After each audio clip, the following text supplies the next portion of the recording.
يعمل مثقال ذرة خيرا يره ومن يعمل مثقال ذرة.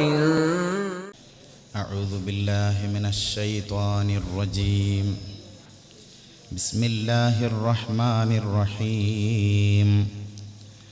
الحمد لله نحمده ونستعينه ونؤمن به ونتوكل عليه ونعوذ بالله من شرور أنفسنا ومن سيئات أعمالنا. من يهده الله فلا مضل له ومن يضلله فلا هادي له. ونشهد أن لا إله إلا الله وحده لا شريك له. ونشهد أن سيدنا ونبينا محمدا صلى الله عليه وسلم عبده ورسوله أرسله بالهدى ودين الحق ليظهره على الدين كله ولو كره المشركون. اللهم صل وسلم وبارك على رسولك وحبيبك سيدنا محمد وعلى آل سيدنا ومولانا محمد. يا خير من دفنت بالقاع أعظمه فطاب من طيبهن القاع والأكم. نفس الفداء لقبر أنت ساكنه فيه العفاف وفيه الجود والكرم. أعوذ بالله من الشيطان الرجيم. بسم الله الرحمن الرحيم. تبارك الذي بيده الملك وهو على كل شيء قدير. الذي خلق الموت والحياة ليبلوكم أيكم أحسن عملا وهو العزيز الغفور. صدق الله العلي العظيم. ഏറ്റവും ബഹുമാനമുള്ള ഉലമാക്കളെ, ഉമറാക്കളെ, രക്ഷിതാക്കളെ, സഹോദരി സഹോദരന്മാരെ, അസ്സലാമു അലൈക്കും വറഹ്മത്തുള്ളാഹി വബറകാതുഹു. ലോകരക്ഷിതാവായ അള്ളാഹുവിൻ്റെ അതിമഹത്തായ അനുഗ്രഹം കൊണ്ട് പരിശുദ്ധമായ ശഅബാൻ മാസത്തിൻ്റെ അവസാനത്തിൽ ലോക മുസ്ലിമീങ്ങൾ റമളാൻ മാസത്തിന് ആതിഥ്യമരുളാൻ കാത്തു നിൽക്കുന്ന ഈ അവസരത്തിൽ ഇവിടെ ഒരുമിച്ച് കൂടാൻ ഭാഗ്യം നൽകിയ അള്ളാഹുവിനെ സ്തുതിക്കുന്നു. അൽഹംദുലില്ലാഹ്. അള്ളാഹു തആല ഈ ഒരുമിച്ച് കൂടൽ ഒരു സ്വാലിഹായ അമലായി നമ്മിൽ നിന്ന് കബൂൽ ചെയ്യുമാറാവട്ടെ. നമ്മിൽ നിന്ന് മരണപ്പെട്ടു പോയ നമ്മുടെ മാതാപിതാക്കൾ, നമ്മുടെ ഉസ്താദുമാർ, നമ്മുടെ നേതാക്കന്മാർ, വിശിഷ്യ ഈ അടുത്തിടെയായി നമ്മിൽ നിന്ന് വിട പറഞ്ഞു പോയ കേരളീയ മുസ്ലിമീങ്ങളുടെ ആത്മീയ നേതാവ് ബഹുമാനപ്പെട്ട പാണക്കാട് സയ്യിദ് ഉമർ അലി ശിഹാബ് തങ്ങൾ, അഹ്ലുസുന്നത്ത് വൽ ജമാഅത്തിൻ്റെ വേദികളിൽ നിത്യസാന്നിധ്യമായിരുന്ന ബഹുമാനപ്പെട്ട കല്ലൂർ മുഹീദ്ദീൻ കുട്ടി മുസ്ലിയാർ, രാഷ്ട്രീയ ചിന്തകൾക്കപ്പുറം ഇന്ത്യൻ മുസ്ലിമീങ്ങളുടെ എല്ലാമായിരുന്ന ബഹുമാനപ്പെട്ട ഗുലാം മുഹമ്മദ് ബനാത്വാല സാഹിബ്, എല്ലാവരുടെയും ബർസഖിയായ ലോകം അള്ളാഹു വെളിച്ചമാക്കി കൊടുക്കുമാറാവട്ടെ. അവരെയും നമ്മയും നാളെ അവൻ്റെ വിശാലമായ സ്വർഗലോകത്ത് ഒരുമിച്ച് കൂട്ടി അനുഗ്രഹിക്കുമാറാവട്ടെ. പ്രിയപ്പെട്ട സഹോദരി സഹോദരന്മാരോട് ആമുഖം എന്ന നിലക്ക് ഓർമ്മപ്പെടുത്താനുള്ളത്, മദീനത്തെ പള്ളിയിൽ ചെന്നവർ ഈ സദസ്സിലുണ്ടെങ്കിൽ അവർക്കറിയാം ആ പള്ളിയിൽ ഒരു പ്രത്യേകമായ സ്ഥലം, അവിടെ വെച്ച് 2 റക്അത്ത് നിസ്കരിക്കാൻ അവിടെ ഈത്തികാഫിൽ ഒരല്പസമയം ചെലവഴിക്കാൻ, ഒന്നിനും സാധിക്കില്ലെങ്കിൽ തൻ്റെ കാലെങ്കിലും അവിടെ ഒന്ന് വെക്കാൻ മുസ്ലിം ലോകം തിരക്കുകൂട്ടാറുണ്ട്. എന്താണതിന് കാരണം? മറ്റൊന്നുമല്ല, ലോകനേതാവ് ആ സ്ഥലത്തിൻ്റെ പ്രത്യേകത നമുക്ക് പഠിപ്പിച്ചു തന്നിട്ടുണ്ട്. മാബൈന ഖബരി വ മിമ്പരി റൗളത്തും മിൻ റിയാദിൽ ജന്ന. എൻ്റെ ഖബറിൻ്റെയും മിമ്പറിൻ്റെയും ഇടയിലുള്ള സ്ഥലം അത് സ്വർഗ പൂങ്കാവനങ്ങളിൽ പെട്ട ഒരു പൂന്തോപ്പാണ് എന്ന് അവിടുന്ന് നമ്മെ പഠിപ്പിച്ചു തന്നിട്ടുണ്ട്. അതുകൊണ്ട് തന്നെ അവിടെ എത്തിയാൽ ആ സ്ഥലത്ത് വെച്ച് 2 റക്അത്ത് നിസ്കരിക്കണം എന്നതിൽ ജനങ്ങൾക്ക് പ്രത്യേകമായ ഒരു താല്പര്യമാണ്. എന്നാൽ ഇതേ പദം ഉപയോഗിച്ചുകൊണ്ട് തന്നെ വേറെ ഒരു സദസ്സിനെ പരിചയപ്പെടുത്തിയത് കാണാം. മജ്ലിസുൽ ഇൽമി റൗളത്തും മിൻ റിയാദിൽ ജന്ന. ഇൽമ് കൈമാറുന്ന സദസ്സ്, ഇൽമ് പരിചയപ്പെടുത്തുന്ന സദസ്സ്, ഇൽമ് പറയുന്ന സദസ്സ്, ആ സദസ്സും റൗളത്തും മിൻ റിയാദിൽ ജന്ന, സ്വർഗത്തിന്റെ പൂങ്കാവനങ്ങളിൽപ്പെട്ട ഒരു പൂന്തോപ്പാണെന്ന് അഷ്റഫുൽ വറാ മുഹമ്മദുർ റസൂലുള്ളാഹി സ്വല്ലല്ലാഹു അലൈഹി വസല്ലമ തങ്ങൾ നമ്മളെ പഠിപ്പിച്ചിട്ടുണ്ട്. ആയതുകൊണ്ട് തന്നെ അത്തരത്തിലുള്ള ഒരു സദസ്സിലാണ് നമ്മൾ നിലകൊള്ളുന്നത് എന്ന ബോധം എന്നിലും നിങ്ങളിലും ഉണ്ടാവണം എന്ന മുഖവുരയോടെ 1-2 കാര്യങ്ങൾ നമുക്ക് പരസ്പരം കൈമാറാം. അല്ലാഹു തആല ഈ ഭൂമി ലോകത്ത് ഒരുപാട് അനുഗ്രഹങ്ങൾ മനുഷ്യർക്ക് ചെയ്തു കൊടുത്തിട്ടുണ്ട്. പരിശുദ്ധ ഖുർആൻ തന്നെ അതിന് സാക്ഷിയാണ്. വ ഇൻ തഉദ്ദൂ നിഅമതല്ലാഹി ലാ തുഹ്സൂഹാ. അല്ലാഹുവിൻ്റെ പരിശുദ്ധ ഖുർആൻ പറയുന്നുണ്ട്, അല്ലാഹു തആല നിങ്ങൾക്ക് ചെയ്തു തന്ന അനുഗ്രഹങ്ങളെ എണ്ണിത്തിട്ടപ്പെടുത്താൻ ഒരാൾ മിനക്കെടുകയാണെങ്കിൽ അയാൾക്കതിന് സാധ്യമല്ല എന്ന് പരിശുദ്ധ ഖുർആൻ പ്രഖ്യാപിക്കുന്നുണ്ട്. ആ അനുഗ്രഹങ്ങളുടെ കൂട്ടത്തിൽ ഏറ്റവും വലിയ നിഅമത്ത് അല്ലാഹുവിൻ്റെ ദീൻ അനുസരിച്ച് ജീവിക്കാൻ അല്ലാഹു തആല നമുക്ക് നൽകിയ ഭാഗ്യമാണ്. ലാ ഇലാഹ ഇല്ലല്ലാഹ് മുഹമ്മദുർ റസൂലുള്ളാഹ് എന്ന കലിമത്തിൻ്റെ പിറകിൽ അതനുസരിച്ച് ജീവിക്കാൻ ഭാഗ്യം ലഭിച്ചു എന്നതാണ് അല്ലാഹു തആല നമുക്ക് ചെയ്ത വലിയ ഒരു നിഅമത്ത്. അതോടൊപ്പം തന്നെ ഈ സമുദായത്തിന് അല്ലാഹു തആല ചെയ്ത മറ്റൊരു നിഅമത്ത്, അന്ത്യപ്രവാചകൻ മുഹമ്മദുർ റസൂലുള്ളാഹി സ്വല്ലല്ലാഹു അലൈഹി വസല്ലമ തങ്ങളുടെ ഉമ്മത്തിങ്ങളിൽപ്പെട്ടു ആ ഉമ്മത്തിയായി ജീവിക്കാൻ നമ്മെ അനുവദിച്ചു എന്നതാണ് മറ്റൊരു ഭാഗ്യം. ഈ 2 ഭാഗ്യവും അല്ലാഹു തആല നമുക്ക് നൽകിയിട്ടുണ്ട്. മറ്റ് സമുദായങ്ങളെക്കാൾ എത്രയോ മുൻപന്തിയിൽ ഈ സമുദായത്തെ അല്ലാഹുവിൻ്റെ പ്രവാചകർ പരിചയപ്പെടുത്തി തന്നിട്ടുണ്ട്. എത്രത്തോളം അവിടുന്ന് ഒരു വേള ഓർമ്മപ്പെടുത്തി, ഉലമാഉ ഉമ്മത്തി കഅംബിയാഇ ബനി ഇസ്രായീൽ.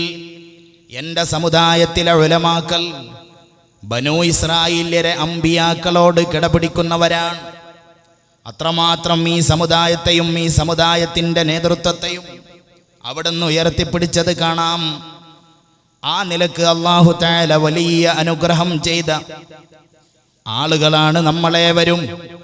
ഈ ഒരു ചിന്ത മുൻനിർത്തിയിട്ട് പ്രിയപ്പെട്ട സഹോദരന്മാരെ, അല്ലാഹു തആല മനുഷ്യ ജീവിതത്തെ ഏതൊരു രൂപത്തിലാണ് നമ്മുടെ മുന്നിലേക്ക് പരിചയപ്പെടുത്തുന്നത് എന്നതിലേക്കൊരു വിരൽ ചൂണ്ടൽ പരിശുദ്ധ റമളാനിനെ മുന്നിൽ വെച്ചുകൊണ്ട് നടത്തുകയാണ്. നമ്മുടെ ഈ ഹ്രസ്വമായ സമയത്തിലൂടെ നമ്മൾ ലക്ഷ്യമിടുന്നത് അല്ലാഹു തആല മനുഷ്യ ജീവിതത്തെ വളരെ പ്രധാനമായ 3 ഘട്ടങ്ങളിലൂടെ കൊണ്ടുപോകുന്നത് കാണാം. വളരെ പ്രധാനപ്പെട്ട 3 ഘട്ടങ്ങൾ. ആ 3 ഘട്ടങ്ങളിൽ ഒന്നാമത്തെ ഘട്ടം നമ്മൾ നിലകൊള്ളുന്ന ദുനിയാവാകുന്നു. മനുഷ്യർക്ക് അല്ലാഹു തആല കണക്കാക്കിയ 3 ഘട്ടങ്ങളിൽ വളരെ പ്രധാനപ്പെട്ട ഒന്നാമത്തെ ഘട്ടം ദുനിയാവാകുന്നു. ആ ദുനിയാവിനൊരു പ്രത്യേകതയുണ്ട്, അതിന് തുടക്കമുണ്ട്, ഒടുക്കമുണ്ട്. എപ്പോഴാണ് ഒരു മനുഷ്യൻ്റെ ദുന്യവിയായ ജീവിതത്തിൻ്റെ തുടക്കം എന്ന് പറയുന്നത്? അവൻ്റെ പ്രിയപ്പെട്ട ഉമ്മ അവനെ പ്രസവിച്ച് ഈ ഭൂമിയിലേക്കിട്ടത് മുതൽ നഹ്നു ഖദ്ദർനാ ബൈനകുമുൽ മൗത്ത്. അല്ലാഹുവിൻ്റെ പരിശുദ്ധ ഖുർആൻ പറഞ്ഞു, ഇതാ നമ്മൾ നിങ്ങൾക്കിടയിൽ ഒരു മരണം കണക്കാക്കിയിട്ടുണ്ട്. ആ മരണം കടന്നു വരുന്നത് വരെ നിലകൊള്ളുന്ന ജീവിതമാണ് ഒരു മനുഷ്യൻ്റെ ദുന്യവിയായ ജീവിതം എന്ന് പറയുന്നത്. ഇതാണ് അല്ലാഹു തആല മനുഷ്യന് കണക്കാക്കിയ വളരെ പ്രധാനപ്പെട്ട ഒന്നാമത്തെ ഘട്ടം. എന്നാൽ ഈ ദുന്യാവിൽ മനുഷ്യ ജീവിതം കൊണ്ട് പടച്ച റബ്ബ് ലക്ഷ്യമിടുന്നതെന്താണ്? നമ്മൾ ഒരിത്തിരി ആലോചിച്ച് നോക്കുമ്പോൾ നമുക്ക് വളരെ വ്യക്തമായി മനസ്സിലാവുന്ന സത്യം, ഈ ദുന്യാവ് കേവലം പരീക്ഷയുടെ കാലഘട്ടമാകുന്നു. അല്ലാഹു തആല മനുഷ്യ വിഭാഗത്തെ പരീക്ഷിക്കാൻ വേണ്ടി അവൻ കണക്കാക്കിയ സ്ഥലം അത് ദുന്യാവാകുന്നു. ഇവിടെ പരീക്ഷ മാത്രമാണ്. മനുഷ്യൻ ഇവിടെ പരീക്ഷയിൽ പങ്കെടുത്തുകൊണ്ടിരിക്കുകയാണ്. എന്താണ് പരീക്ഷയുടെ വിഷയം? എപ്പോഴാണ് പരീക്ഷയുടെ തുടക്കം? ഈ പരീക്ഷയുടെ ഫലം അറിയുന്നത് എവിടെ വെച്ചാണ്? ഒക്കെ നമ്മൾ ആലോചിച്ച് നോക്കുമ്പോൾ പരീക്ഷയുടെ തുടക്കം, ഈ നാട്ടിലുള്ള ഒരു കുട്ടി സ്കൂളിൽ SSLC പരീക്ഷ എഴുതാൻ പോയി. എന്നാൽ പോയി 9:30 മണിക്ക് ഫസ്റ്റ് ബെല്ല് മുഴങ്ങിയപ്പോൾ അവൻ ഹാളിൽ കയറി ഇരുന്നിട്ടുണ്ട്, പരീക്ഷ തുടങ്ങിയിട്ടില്ല.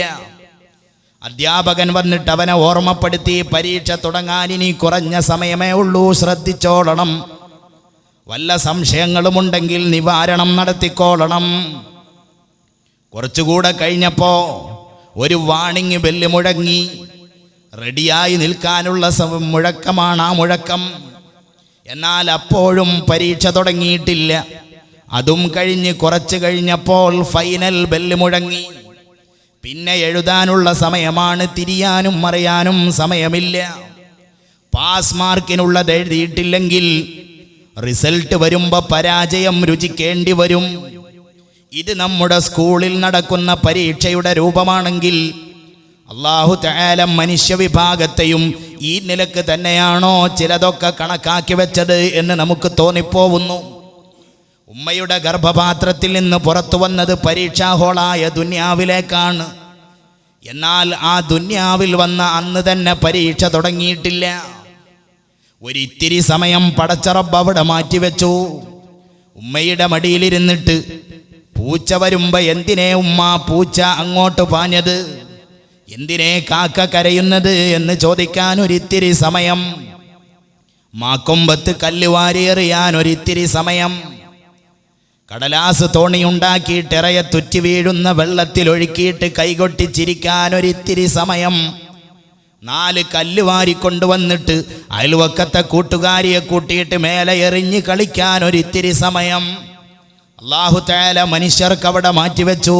അത് പരീക്ഷയുടെ കാലമല്ല, ആ കാലഘട്ടത്തെക്കുറിച്ച് ചോദ്യം ചെയ്യപ്പെടുന്നതും അല്ല, അത് ആശ്വാസത്തിൻ്റെ സമയമാണ്. എന്നാൽ കുറച്ച് കഴിഞ്ഞപ്പോൾ 7 വയസ്സ് പ്രായമായപ്പോൾ ഒരു ദിവസം ബാപ്പ വിളിച്ചിട്ട് പറഞ്ഞു, മോനെ നീ വസ്ത്രം മാറി എൻ്റെ കൂടെ പള്ളിയിലേക്ക് പോരണം.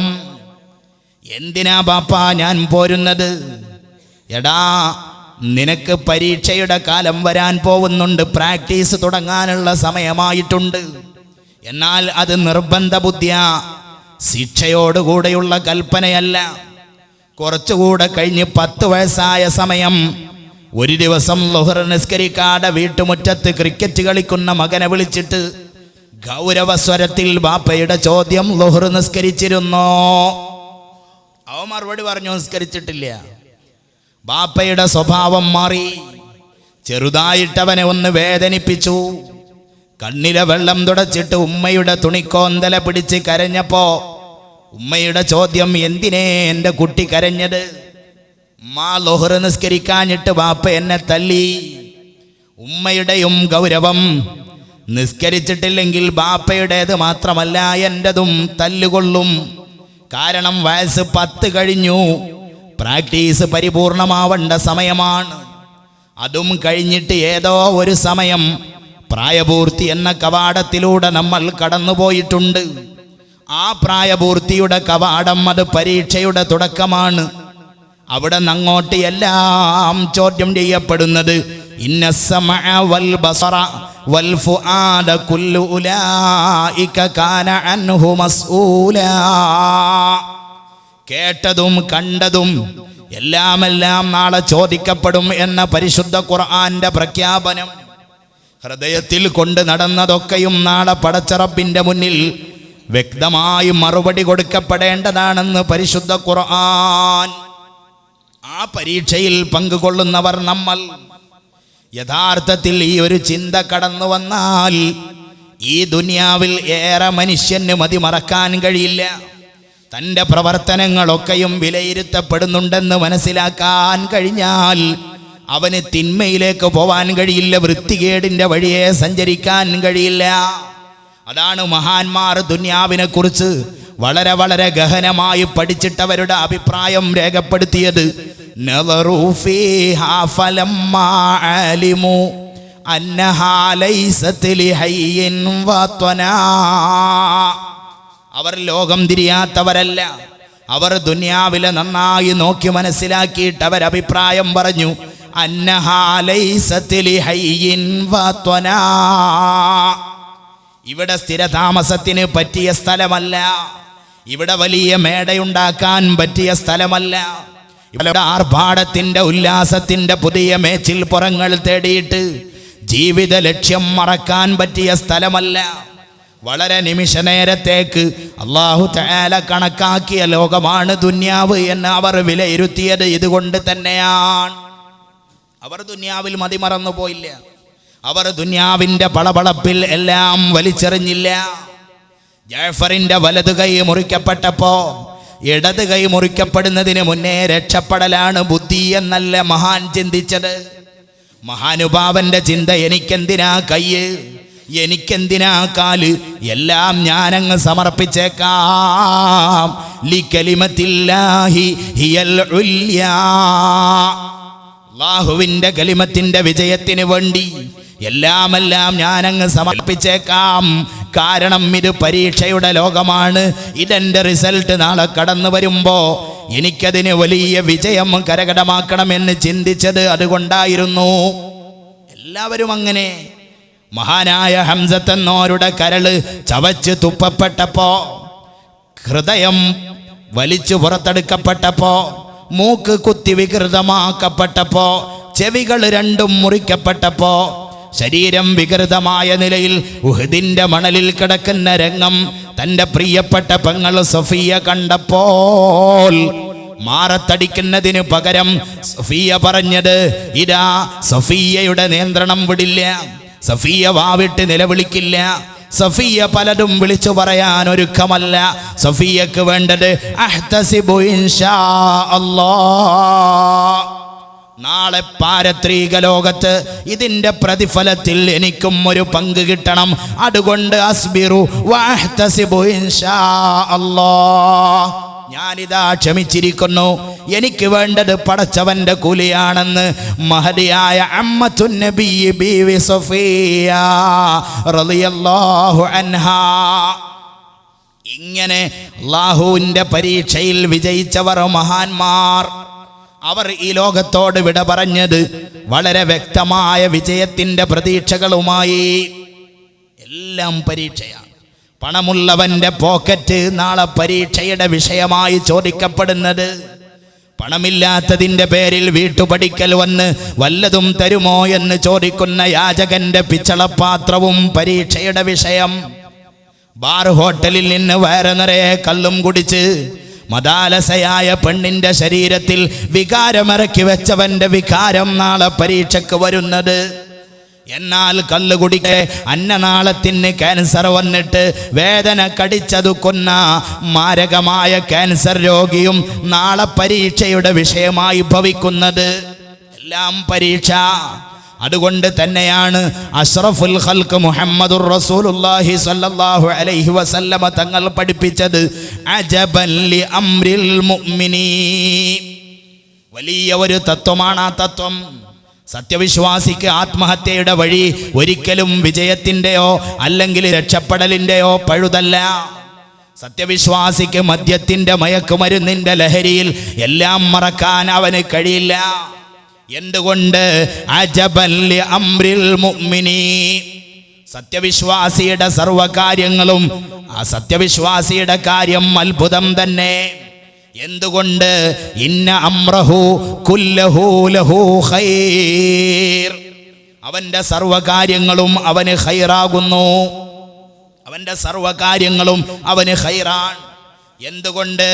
ഇന്ന അസ്വാബതുഹു സറാഉ ശകറ, അവന് വല്ല സന്തോഷവേളയും കടന്നു വന്നാൽ, അവൻ്റെ ജീവിതത്തിൽ വല്ല സന്തോഷവും അവന് കടന്നു വന്നാൽ, വല്ല അനുഗ്രഹവും അവനെ തേടിയെത്തിയാൽ, വിജയം അവൻ്റെ കാൽ കീഴിലേക്ക് വന്നാൽ അവൻ പരിസരം മറക്കില്ല. ശകറ, അവൻ പടച്ച റബ്ബിന് നന്ദി ചെയ്യും. ഫകാന ഖൈറൻ ലഹു, അതവന് ഖൈറാണ്. അതേ സമയത്തോ ഇന്ന സാബത്തുഹു ലറാഉ, അവന് ജീവിതത്തിൽ വല്ല കടുത്തരങ്ങവും കടന്നു വന്നാൽ, വല്ല പ്രയാസവും കടന്നു വന്നാൽ, സ്വബറ, അവനതങ്ങ് ക്ഷമിച്ചു കളയും. ഫകാന ഖൈറൻ ലഹു, അതും അവന് ഖൈറാകുന്നു. അപ്പൊ സത്യവിശ്വാസിക്ക് ഇവിടെ സന്തോഷം വന്നാലും ഇവിടെ പ്രയാസം വന്നാലും നാളെ ആഖിറത്തിൽ ഉപകരിക്കുന്നത്. ഇതാണ് സത്യവിശ്വാസിയുടെ അവസ്ഥ. ആ നിലക്ക് പരീക്ഷയിൽ പങ്കുകൊള്ളുന്നവരാണ് നമ്മൾ ഓരോരുത്തരും. ഈ ഒരു ചിന്തയാണ് മനുഷ്യന്റെ ഓരോ പ്രവർത്തനങ്ങളെയും നിയന്ത്രിച്ചു നിർത്തേണ്ടത്. ഏതൊരു വഴിയിലേക്ക് പോകുമ്പോഴും അവൻ്റെ മനസ്സിനെ നിയന്ത്രിച്ചു നിർത്തേണ്ടത് ഈ ഒരു ചിന്തയാണ്. എവിടെ തിരിഞ്ഞാലും കാണുന്ന ഒരു റബ്ബുണ്ടെന്ന ചിന്ത, എന്ത് കേട്ടാലും അതറിയുന്ന റബ്ബുണ്ടെന്ന ചിന്ത, ഏത് തിന്മ ഹൃദയത്തിൽ കൊണ്ട് നടന്നാലും മനുഷ്യന്റെ കൽബ് വായിക്കുന്ന ഒരു നാഥനുണ്ടെന്ന ചിന്ത.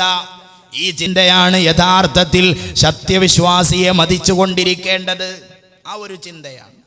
എന്നാൽ ഇതാണ് ഒന്നാമത്തെ ലോകം.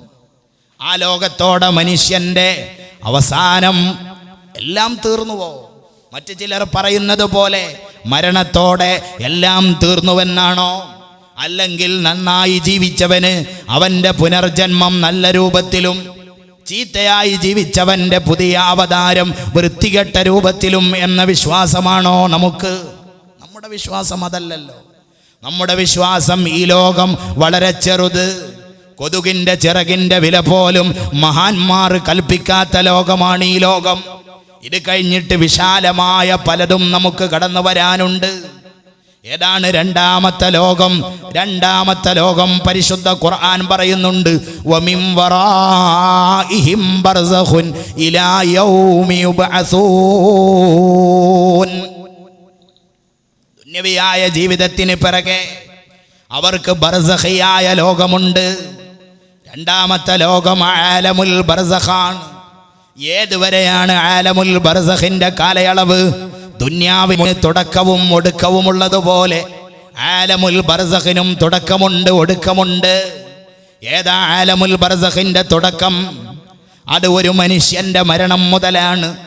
ശരീരത്തിൽ നിന്ന് ആത്മാവ് വേർപ്പെടുന്ന സമയമേതാണോ ആ സമയം മുതൽ ഇലാ യൗമി യുബ്അസൂൻ, ബഅസ് നടക്കപ്പെടുന്ന ദിവസം വരെ നീണ്ടു നിൽക്കുന്ന കാലയളവാണ് ആലമുൽ ബർസഖ് എന്ന് പരിശുദ്ധ ഖുർആൻ. എപ്പോഴാ ആലമുൽ ബർസഖിന്റെ തുടക്കം? അത് മരണമാണ്. മരണമാണ്. ലോകത്ത് അഭിപ്രായ വ്യത്യാസമില്ലാത്ത ഒരു സത്യമുണ്ടെങ്കിൽ അത് ജനനത്തിന് മരണമുണ്ട് എന്നതാണ്. ജനിച്ചവർ മരിക്കുമെന്നതിൽ ഇവിടെ അഭിപ്രായാന്തരമില്ല. ലോകത്ത് ഒരുപാട് പ്രസ്ഥാനങ്ങൾ നമ്മൾ കേട്ടിട്ടുണ്ട്. രോഗികളുടെ സംഘടനകൾ, എയ്ഡ്സ് രോഗിയുടെ സംഘടന, അതേപോലെ തന്നെ ക്ഷയരോഗികളുടെ സംഘടന, ഇങ്ങനെ ലോകത്ത് ഒരുപാട് പ്രസ്ഥാനങ്ങൾ, വേശ്യകളുടെ സംഘടന, ഒരുപാട് പ്രസ്ഥാനങ്ങൾ. എന്നാൽ ലോകത്ത് ഇന്നേ വരെ മരിക്കാത്ത പാർട്ടി അല്ലെങ്കിൽ മരണം തലോടാത്ത വിഭാഗം എന്ന് അവകാശപ്പെട്ട് ഒരാളും കടന്നു വന്നതായി നമ്മൾ കേട്ടിട്ടില്ല. അത്ര വലിയ സത്യമാണ് മരണം എന്ന സത്യം. അല്ലാഹു തആല പരിശുദ്ധ ഖുർആനിൽ ഇടയ്ക്കിടെ ആ മരണത്തെ സൂചിപ്പിച്ചിട്ടുണ്ടല്ലോ. ആ മരണം മുതലാണ് ഒരു മനുഷ്യന്റെ ബർസഖിയായ ലോകത്തേക്കുള്ള പ്രയാണത്തിന് തുടക്കം കുറിക്കുന്നത്. എന്നാൽ എന്താണ് മരണം എന്ന് പറയുന്നത്? യഥാർത്ഥത്തിൽ മരണം എന്താണ്? മനുഷ്യന്റെ ശരീരത്തിൽ നിന്ന് ആത്മാവ് വേർപെടുന്ന പ്രക്രിയ. ഇന്നെൻ്റെ ശരീരത്തിൽ ആത്മാവ് നിലകൊള്ളുന്നുണ്ട്, അതുകൊണ്ടാണ് എൻ്റെ ശരീരം ചലിക്കുന്നത്, അതുകൊണ്ടാണ് ഞാൻ സംസാരിക്കുന്നത്. എന്നാൽ ഈ ശരീരത്തിൽ നിന്ന് ആത്മാവങ്ങ് വേർപെട്ടു പോയാൽ ശരീരത്തിൻ്റെ ചലനം അവിടെ നിന്നു. മനുഷ്യ ശരീരത്തിൽ നിന്ന് ആത്മാവ് വേർപെടുന്ന പ്രക്രിയക്കാണ് മരണം എന്ന് പറയുന്നത്. ആ മരണത്തെക്കുറിച്ച് ഉൾക്കൊള്ളാൻ വേണ്ടി പരിശുദ്ധ ഖുർആൻ വളരെ വ്യക്തമായ ഒരു ഉദാഹരണം ഈ ഭൂമി ലോകത്ത് നമുക്ക് പഠിപ്പിച്ചു തന്നിട്ടുണ്ട്. എന്താ മരണത്തെ ഉൾക്കൊള്ളാൻ അള്ളാഹുവിൻ്റെ ഖുർആൻ തന്ന ഉദാഹരണം? വളരെ ഗൗരവമായി ചിന്തിക്കേണ്ട വിഷയമാണ്. പ്രിയപ്പെട്ട യുവ സുഹൃത്തുക്കളെ, യഥാർത്ഥത്തിൽ മനുഷ്യ ശരീരത്തിൽ നിന്ന് ആത്മാവ് വേർപെടുന്ന പ്രക്രിയ, അതിന് മരണം എന്ന് നമ്മൾ പറഞ്ഞു. എന്നാൽ മരണം എന്ന് പറയുന്നത് ജീവിതത്തിൻ്റെ ഒടുവിൽ നടക്കുന്ന പ്രക്രിയയേക്കാൾ ഉപരി ഒരുപാട് തവണ മനുഷ്യ ശരീരത്തിൽ നിന്ന് ആത്മാവ് വേർപെടുത്തപ്പെടുന്നുണ്ടെന്ന് പരിശുദ്ധ ഖുർആൻ നമ്മെ പഠിപ്പിക്കുന്നുണ്ട്. ഇതൊരു വലിയ ചിന്തയാണ്. റാബിയത്തുൽ അദവിയ എന്ന് പറയുന്ന പെണ്ണ് ലോകം കണ്ട മഹദിയാണ്. ആ മഹദി പാതിരാത്രിയിൽ തൻ്റെ നിസ്കാരപ്പായയിൽ സുജൂദിൽ കിടന്ന് കണ്ണുനീർ വാർക്കുമ്പോൾ വീട്ടുകാർ വന്നിട്ട് പറയുമായിരുന്നു, റാബിയ, നിനക്കൊന്ന് കിടക്കരുതോ, ഒന്ന് വിശ്രമിക്കരുതോ എന്ന് പറയുമ്പോൾ റാബിയയുടെ മറുപടി, ഈ രാത്രി അല്ലത്തി അമൂതു ഫീഹാ. റാബിയ ഒരിടത്ത് കിടന്നിട്ട് കണ്ണ് ചിമ്മിയാൽ എൻ്റെ ആത്മാവ് പടച്ച റബ്ബ് ഏറ്റെടുക്കുമെന്നാണല്ലോ ഖുർആൻ പഠിപ്പിച്ചത്. റാബിയ കണ്ണ് ചിമ്മിയാൽ റാബിയയുടെ മരണമാണല്ലോ. നാളെ നേരം പുലരുമ്പോ പിടിക്കപ്പെട്ട ആത്മാവ് തിരിച്ചു കിട്ടുമെന്ന് ഗ്യാരണ്ടി പറയാൻ വീട്ടുകാരെ നിങ്ങൾക്ക് സാധിക്കുമോ? സാധ്യമല്ല.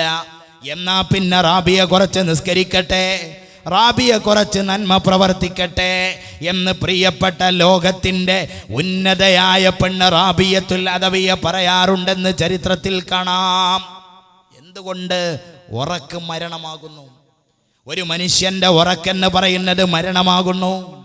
അള്ളാഹുവിൻ്റെ പരിശുദ്ധ ഖുർആൻ ഈ സത്യം നമ്മെ പഠിപ്പിക്കുന്നുണ്ട്. സൂറത്തു സുമറിലെ 42-ാമത്തെ വചനം, അല്ലാഹു യതവഫൽ അൻഫുസ ഹീന മൗതിഹാ വല്ലതി ലം തമുത് ഫീ മനാമിഹാ ഫയുംസികുല്ലതി ഖലാ അലൈഹൽ മൗത് വയുർസിലുൽ ഉഖറാ ഇലാ അജലിൻ മുസമ്മാ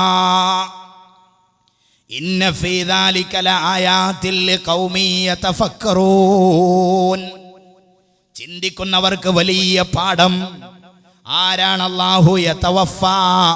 അവൻ ഏറ്റെടുക്കുന്നുണ്ട്, അവൻ പിടിച്ചു കൊണ്ടുപോകുന്നുണ്ട്. അൽ അൻഫുസ, ആത്മാവിനെ പടച്ച റബ്ബ് പിടിച്ചു കൊണ്ടുപോകുന്നുണ്ട്. ഹീന മൗതിഹാ, മരണത്തിൻ്റെ സമയത്ത് ഒരു മനുഷ്യൻ്റെ ശരീരത്തിൽ നിന്ന് പടച്ച റബ്ബ് ആത്മാവിനെ പിടിച്ചു കൊണ്ടുപോകുന്നുണ്ട്. അതേപോലെ വല്ലതീ ലം തമുത് ഫീ മനാമിഹാ, ഒരു ശരീരത്തിൽ നിന്നും പടച്ച റബ്ബ് ആത്മാവിനെ കൊണ്ടുപോകുന്നുണ്ട്. ലം തമുത്ത്, ആ ശരീരത്തിന് മരണം സംഭവിച്ചിട്ടില്ല. പിന്നെ എപ്പോഴാ പടച്ച റബ്ബ് പിടിച്ചു കൊണ്ടുപോകുന്നത്? ഫീ മനാമിഹാ, ഉറക്കിൻ്റെ അവസരത്തിൽ. ഇന്നലെ രാത്രി ഈ സദസ്സിൽ പങ്കുകൊള്ളുന്ന നമ്മളെല്ലാവരും മരിച്ചു പോയിരുന്നു എന്ന് പറഞ്ഞാൽ, ആത്മാവ് കൊണ്ടുപോയിരുന്നു പടച്ച റബ്ബ് എന്ന് പറഞ്ഞാൽ നിഷേധിക്കാൻ ന്യായമില്ല. ഉറക്കിൽ മനുഷ്യരുടെ ആത്മാവ് അല്ലാഹു തആല ഏറ്റെടുക്കുന്നുണ്ടെന്ന് പരിശുദ്ധ ഖുർആൻ. എന്നിട്ടോ ഫയുംസികുല്ലതി ഖലാ അലൈഹൽ മൗത്, അവനവിടെ പിടിച്ചു വെക്കുന്നുണ്ട്. അല്ലത്തി, ഒരാത്മാവിനെ. ഏതാത്മാവിനെയാണ് അവൻ പിടിച്ചു വെക്കുന്നത്? ഖലാ അലൈഹൽ മൗത്, ആ ആത്മാവിൻ്റെ മേൽ മരണം കണക്കാക്കിയിരുന്നു. മരണത്തിൻ്റെ പിരിയഡ് എത്തിയ ഒരാത്മാവുണ്ട്. ആ ആത്മാവിനെ പടച്ച റബ്ബ് തിരിച്ചു കൊടുക്കാറില്ല. അപ്പോഴാ നമ്മൾ പറയാറുള്ളത്, ഹാജിയാർ സാധാരണ 2 ചപ്പാത്തിയാ കഴിക്കാറുള്ളത്. ഇന്നലെ നല്ല സന്തോഷത്തിൽ 3 എണ്ണം കഴിച്ചിട്ടാ കിടന്നുറങ്ങിയത്. രാവിലെ സുബഹിയുടെ സമയത്ത് തട്ടിയപ്പോൾ ശരീരത്തിൻ്റെ ചലനം അസ്തമിച്ചു പോയിരുന്നു. വിളിച്ചിട്ട് മിണ്ടുന്നില്ല. ഉറക്കത്തിലങ്ങ് മരണപ്പെട്ടു പോയി. എന്തുകൊണ്ട്? അല്ലാഹു തആല കണക്കാക്കിയ ആയുസ്, അല്ലാഹു തആല കണക്കാക്കിയ എക്സ്പയറി കഴിഞ്ഞു പോയിട്ടുണ്ട്. ഇനി ഏത് അലാറം ഹാജിയാരുടെ ചെവി തുളക്കുമാർ ഉച്ചത്തിൽ മുഴങ്ങിയാലും, ഭാര്യ വന്ന് എത്ര തട്ടിയാലും, കുഞ്ഞുമോൻ വന്നിട്ട് വാജിയാരുടെ നെഞ്ചത്ത് കയറി വല്യുപ്പാന്ന് വിളിച്ച് നിലവിളിച്ചാലും അയാളുടെ കണ്ണ് തുറക്കില്ല. ഫയുംസികുല്ലതീ ഖദാ അലൈഹൽ മൗത്ത്. മരണം കണക്കാക്കിയ അല്ലാഹു തആല സമയം നിശ്ചയിച്ചു കഴിഞ്ഞാൽ പിന്നെ ആത്മാവിനെ തിരിച്ചു കൊടുക്കാറില്ല. പിന്നെയോ വയുർസിലുൽ ഉഖ്റാ ഇലാ അജലിം മുസമ്മാ. ചില ആത്മാക്കളെ തിരിച്ചു കൊടുക്കാറുണ്ട്. ഏത് സമയം വരെ? ഇലാ അജലിം മുസമ്മാ. പറയപ്പെട്ട ഒരു സമയമുണ്ട്, പറയപ്പെട്ട ഒരു സെക്കൻഡുണ്ട്, പറയപ്പെട്ട ഒരു കട്ടിലുണ്ട്, പറയപ്പെട്ട ഏതോ വണ്ടിയുടെ ചക്രമുണ്ട്, ഏതോ ഒരാശുപത്രിയിലെ അത്യാഹിത വാർഡിലെ ഇന്ന ഡോക്ടറുടെ സ്റ്റെതസ്കോപ്പിന്റെ സ്പർശനത്താൽ കിടന്നു കൊടുക്കേണ്ട ഒരു സമയമുണ്ട്. ആ സമയമെത്തുന്നത് വരെ ചില ആത്മാക്കളെ അല്ലാഹു തിരിച്ചങ്ങ് കൊടുക്കും. അങ്ങനെയാ ഇന്ന് രാവിലെ നമുക്കൊക്കെ ആത്മാവ് തിരിച്ചു കിട്ടിയത്. ദുന്യാവിൽ മനുഷ്യന് പഠിക്കാൻ, ജീവിതത്തിനെ കുറിച്ച് ചിന്തിക്കാൻ ഇത് തന്നെ വലിയ പാഠമാണ്. അത് തന്നെയാണ് പരിശുദ്ധ ഖുർആനും ആയത്തെ ഒടുവിൽ പറഞ്ഞത്, ഇന്ന ഫീ ദാലിക ലആയാതിൽ ലിഖൗമി യതഫക്കറൂൻ. ചിന്തിക്കുന്നവർക്ക്, പഠിക്കുന്നവർക്ക്, പാഠം ഉൾക്കൊള്ളുന്നവർക്ക് ഈ വിഷയത്തിൽ വലിയ പാഠമുണ്ടെന്ന് പരിശുദ്ധ ഖുർആൻ. വേറൊരു സ്ഥലം നോക്കൂ നിങ്ങൾ, സൂറത്തുൽ അൻആം. ആരാണ് അല്ലാഹു? വഹുവല്ലദീ യതവഫാകും ബില്ലൈൽ വയഅലമു മാ ജറഹ്തും ബിന്നഹാർ. ആരാണ് അല്ലാഹു? അല്ലദീ യതവഫാകും. അവൻ നിങ്ങളെ മരിപ്പിക്കുന്നുണ്ട്, അവൻ നിങ്ങളുടെ ആത്മാവിനെ ഏറ്റെടുക്കുന്നുണ്ട്. ബില്ലൈൽ, രാത്രിയിൽ അവൻ നിങ്ങളുടെ ആത്മാവിനെ ഏറ്റെടുക്കുന്നുണ്ട്.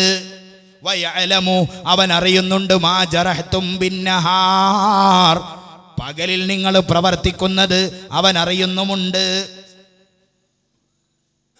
അവനാണ് നിങ്ങളുടെ രക്ഷിതാവായ അല്ലാഹു എന്ന് അല്ലാഹുവിൻ്റെ പരിശുദ്ധ ഖുർആൻ മറ്റൊരു സ്ഥലത്തും പറയുന്നുണ്ട്. ഹദീസും നമ്മളെ പഠിപ്പിക്കുന്നത് അതുതന്നെയാണ്. ഉറക്ക് എന്ന് പറഞ്ഞാൽ മരണമാണ്, മനുഷ്യന്റെ ആത്മാവിനെ പിടിച്ചുകൊണ്ടു പോകുന്ന പ്രക്രിയയാണ്. അല്ലാഹുവിൻ്റെ ഹബീബായ റസൂലുള്ളാഹി സ്വല്ലല്ലാഹു അലൈഹി വസല്ലമ തങ്ങളും ആ നിലക്ക് തന്നെയാണ് നമ്മളെ പഠിപ്പിച്ചത്. നിങ്ങളാരെങ്കിലും ഉറങ്ങാൻ വേണ്ടി തൻ്റെ കിടക്കയിലേക്ക് ചെന്നാൽ, തൻ്റെ വിരിപ്പിലേക്ക് ചെന്നാൽ, ഫൽയൻഫുദ് ഫിറാശഹു, തൻ്റെ വിരിപ്പൊന്ന് തട്ടിക്കുടയണം, തൻ്റെ വിരിപ്പൊന്ന് മുട്ടി വിരിക്കണം. ഏറ്റവും ചുരുങ്ങിയത് തൻ്റെ വസ്ത്രത്തിൻ്റെ തല കൊണ്ടെങ്കിലും അതൊന്ന് മുട്ടി വിരിക്കണം. എന്തുകൊണ്ട്? ഫഇന്നഹു ലാ യദ്രീ മാ ഖൽഫഹു. ബാപ്പ മക്കളോട് ഉപദേശം കൊടുക്കുന്നത് പോലെ ലോകത്തിൻ്റെ ആത്മീയ പിതാവ് തൻ്റെ പ്രിയപ്പെട്ട സമുദായത്തിലെ ഓരോ മെമ്പറെയും വിളിച്ചിട്ട് പറയുകയാണ്, മോനെ, നീ കിടക്കാൻ ചെല്ലുമ്പോൾ നിന്റെ കിടക്കപ്പായ ഒന്ന് തട്ടിക്കുടയണം. അതിൻ്റെ ചുവട്ടിൽ എന്താ ഉള്ളതെന്ന് നിനക്ക് പറയാൻ കഴിയില്ല, നിനക്കറിയില്ല. എന്നിട്ട് പറയുന്നു, സുമ്മയഖൂലു, പിന്നെ പറയണം. എന്താ പറയേണ്ടത്? ബിസ്മിക റബ്ബി വലഅതു ജംബി വബിക അർഫഉഹു ഇൻ അംസക്ത നഫ്സി ഫർഹംഹാ വഇൻ അർസൽതഹാ ഫഹ്ഫദ്ഹാ ബിമാ തഹ്ഫദു ബിഹി ഇബാദക സ്വാലിഹീൻ എന്ന് പറയുകയും ചെയ്യണം. എന്താ ഉള്ളടക്കം? എന്താ ഉള്ളടക്കം? ഞാനത് പരിപൂർണമായി വിശദീകരിക്കുന്നില്ല. പടച്ചവനെ, ഇൻ അംസക്ത നഫ്സി, എൻ്റെ ശരീരം ഞാൻ ഇവിടെ കൊണ്ടുവച്ചതൊക്കെ ശരിയാണ്. അതേസമയം നീ എൻ്റെ ആത്മാവിനെ അവിടെ പിടിച്ചു വെക്കുകയാണെങ്കിൽ, നാളെ രാവിലെ ഇത് തിരിച്ചു കിട്ടുമെന്ന് എനിക്ക് ഉറപ്പില്ല. നീ എൻ്റെ ആത്മാവിനെ പിടിക്കുന്നുണ്ട് റബ്ബേ, ഈ ആത്മാവിനെ നീ അവിടെ പിടിച്ചു വെക്കുകയാണെങ്കിൽ ഫർഹംഹാ, നീ കരുണ ചെയ്തോളണം. അതേ സമയത്ത് വഇന അർസൽതഹാ, നീ അതിങ്ങ് തിരിച്ചു തരുകയാണെങ്കിൽ ഫഹ്ഫദ്ഹാ, നീ കാത്തുകൊള്ളണം റബ്ബേ. ഈ ഹദീസിന്റെ സൂചനയും അത് തന്നെയാണ്. ഇനി നോക്കൂ നിങ്ങൾ, മഹാനായ അബൂദറിൽ നിന്ന് നിവേദനം, അല്ലാഹുവിന്റെ റസൂൽ ഇദസ്തൈഖള, തന്റെ ഉറക്കിൽ നിന്നുണർന്നാൽ ഖാല പറയാറുണ്ട്, അൽഹംദുലില്ലാഹ് എന്ന് പറയാറുണ്ട്. അൽഹംദുലില്ലാഹ്, അല്ലാഹുവേ നിനക്ക് സ്തുതി. ആരാണ് നീ? അല്ലദീ അഹ്യാനാ, നീ ഞങ്ങളെ ജീവിപ്പിച്ചവനാണ്. എപ്പോ? ബഅദമാ അമാതനാ, നീ ഞങ്ങളെ മരിപ്പിച്ചതിന് ശേഷം ജീവിപ്പിച്ചവനാണ്. എപ്പോഴാ നീ ഞങ്ങളെ മരിപ്പിച്ചത്? ഇന്നലെ രാത്രി നീ ഞങ്ങളെയൊക്കെ മരിപ്പിച്ചിട്ടുണ്ട്. നീ ഞങ്ങളുടെയൊക്കെ ആത്മാവിനെ പിടിച്ചിട്ടുണ്ട്. അതിനുശേഷം ഞങ്ങളെ ജീവിപ്പിച്ച റബ്ബേ അൽഹംദുലില്ലാഹ് എന്ന് പറഞ്ഞിട്ടാണ് അവിടെ ഉറക്കിൽ നിന്ന് എഴുന്നേൽക്കാറുള്ളത്. അപ്പൊ ഇതും നമുക്ക് നൽകുന്ന വളരെ വ്യക്തമായ പാഠം, ഉറക്ക് മരണത്തോട് സാദൃശ്യമുള്ളതാണ്. ഈ ഒരു ചിന്തയുള്ളവന് ഇശാ നിസ്കരിക്കാതെ പാതിരാ സമയം വരെ തെണ്ടി നടന്നിട്ട് കാലിൽ ഒരു കോപ്പ വെള്ളം പോലും ഒഴിക്കാതെ ഏതോ ഗാനമേളയുടെ ഏതോ ആഭാസ പരിപാടികളുടെ സദസ്സിൽ തുള്ളിച്ചാടിയിട്ട് കാൽമുട്ട് വേദന കൊണ്ട് പൊളയുന്ന വല്യുമ്മയുടെ ഉറക്കവും ശല്യപ്പെടുത്തി മൂക്കുമുട്ടയെ തിന്നിട്ട് മലർന്ന് കിടന്നാൽ ഉറക്കം വരുമോ? പ്രിയപ്പെട്ട യുവാക്കളെ, ചിന്തിക്കേണ്ടത് അവിടെയാണ്. തൻ്റെ ഉറക്കെന്ന് പറയുന്നത് മരണമാണെന്ന് വ്യക്തമായ ബോധമുള്ളവന് ഇന്ന് ചെയ്യേണ്ടത് നാളേക്ക് വെക്കാൻ സാധിക്കുമോ? ഇന്നത്തെ പ്രവൃത്തി നാളേക്ക് വെക്കാൻ സാധിക്കുമോ? കിടന്നാൽ ഉറക്കം വരുമോ? എങ്ങനെയാ എൻ്റെ കൂട്ടുകാരൻ കിടന്നത്? തലഭാഗത്ത് പാട്ട് കേൾക്കണം, മുന്നിൽ സ്ക്രീനിൽ അതിൻ്റെ നൃത്തം കാണണം. ഇതൊക്കെ കണ്ടിട്ട് ടൈമർ അഡ്ജസ്റ്റ് ചെയ്ത് വെച്ചിട്ടുണ്ട്. 1 മണിക്കൂർ പാടിക്കൊള്ളട്ടെ, അതിനിടയിൽ അങ്ങ് ഉറങ്ങിക്കളയാം. ഈ വൃത്തികേടും കണ്ട് കിടന്നാൽ ഈ ഒരു ചിന്തയുള്ളവന് ഉറക്കം വരുമോ? പാതിരാ സമയത്ത് അറേബ്യ മരുഭൂമിയിൽ പണിയെടുക്കുന്ന ഭർത്താവിനെ വഞ്ചിച്ചിട്ട് അയൽവക്കത്തുകാരന് പിറകുവശത്തെ കടക് തുറന്നിട്ട് ലൈംഗിക കേളി ആഘോഷിച്ചിട്ട് അവൻ ഇറങ്ങിപ്പോയാൽ ക്ഷീണിച്ച് തളർന്ന ശരീരത്തോടെ ആ രാത്രിയുടെ സുഖവും ചിന്തിച്ചിട്ടൊരു പെണ്ണിന് കിടന്നാൽ ഉറക്കം വരുമോ? ഈ ഒരു ചിന്തയുണ്ടായാൽ, ഈ ഒരു ചിന്തയാണ് മനുഷ്യ ജീവിതത്തിലേക്ക് കടന്നു വരേണ്ടത്.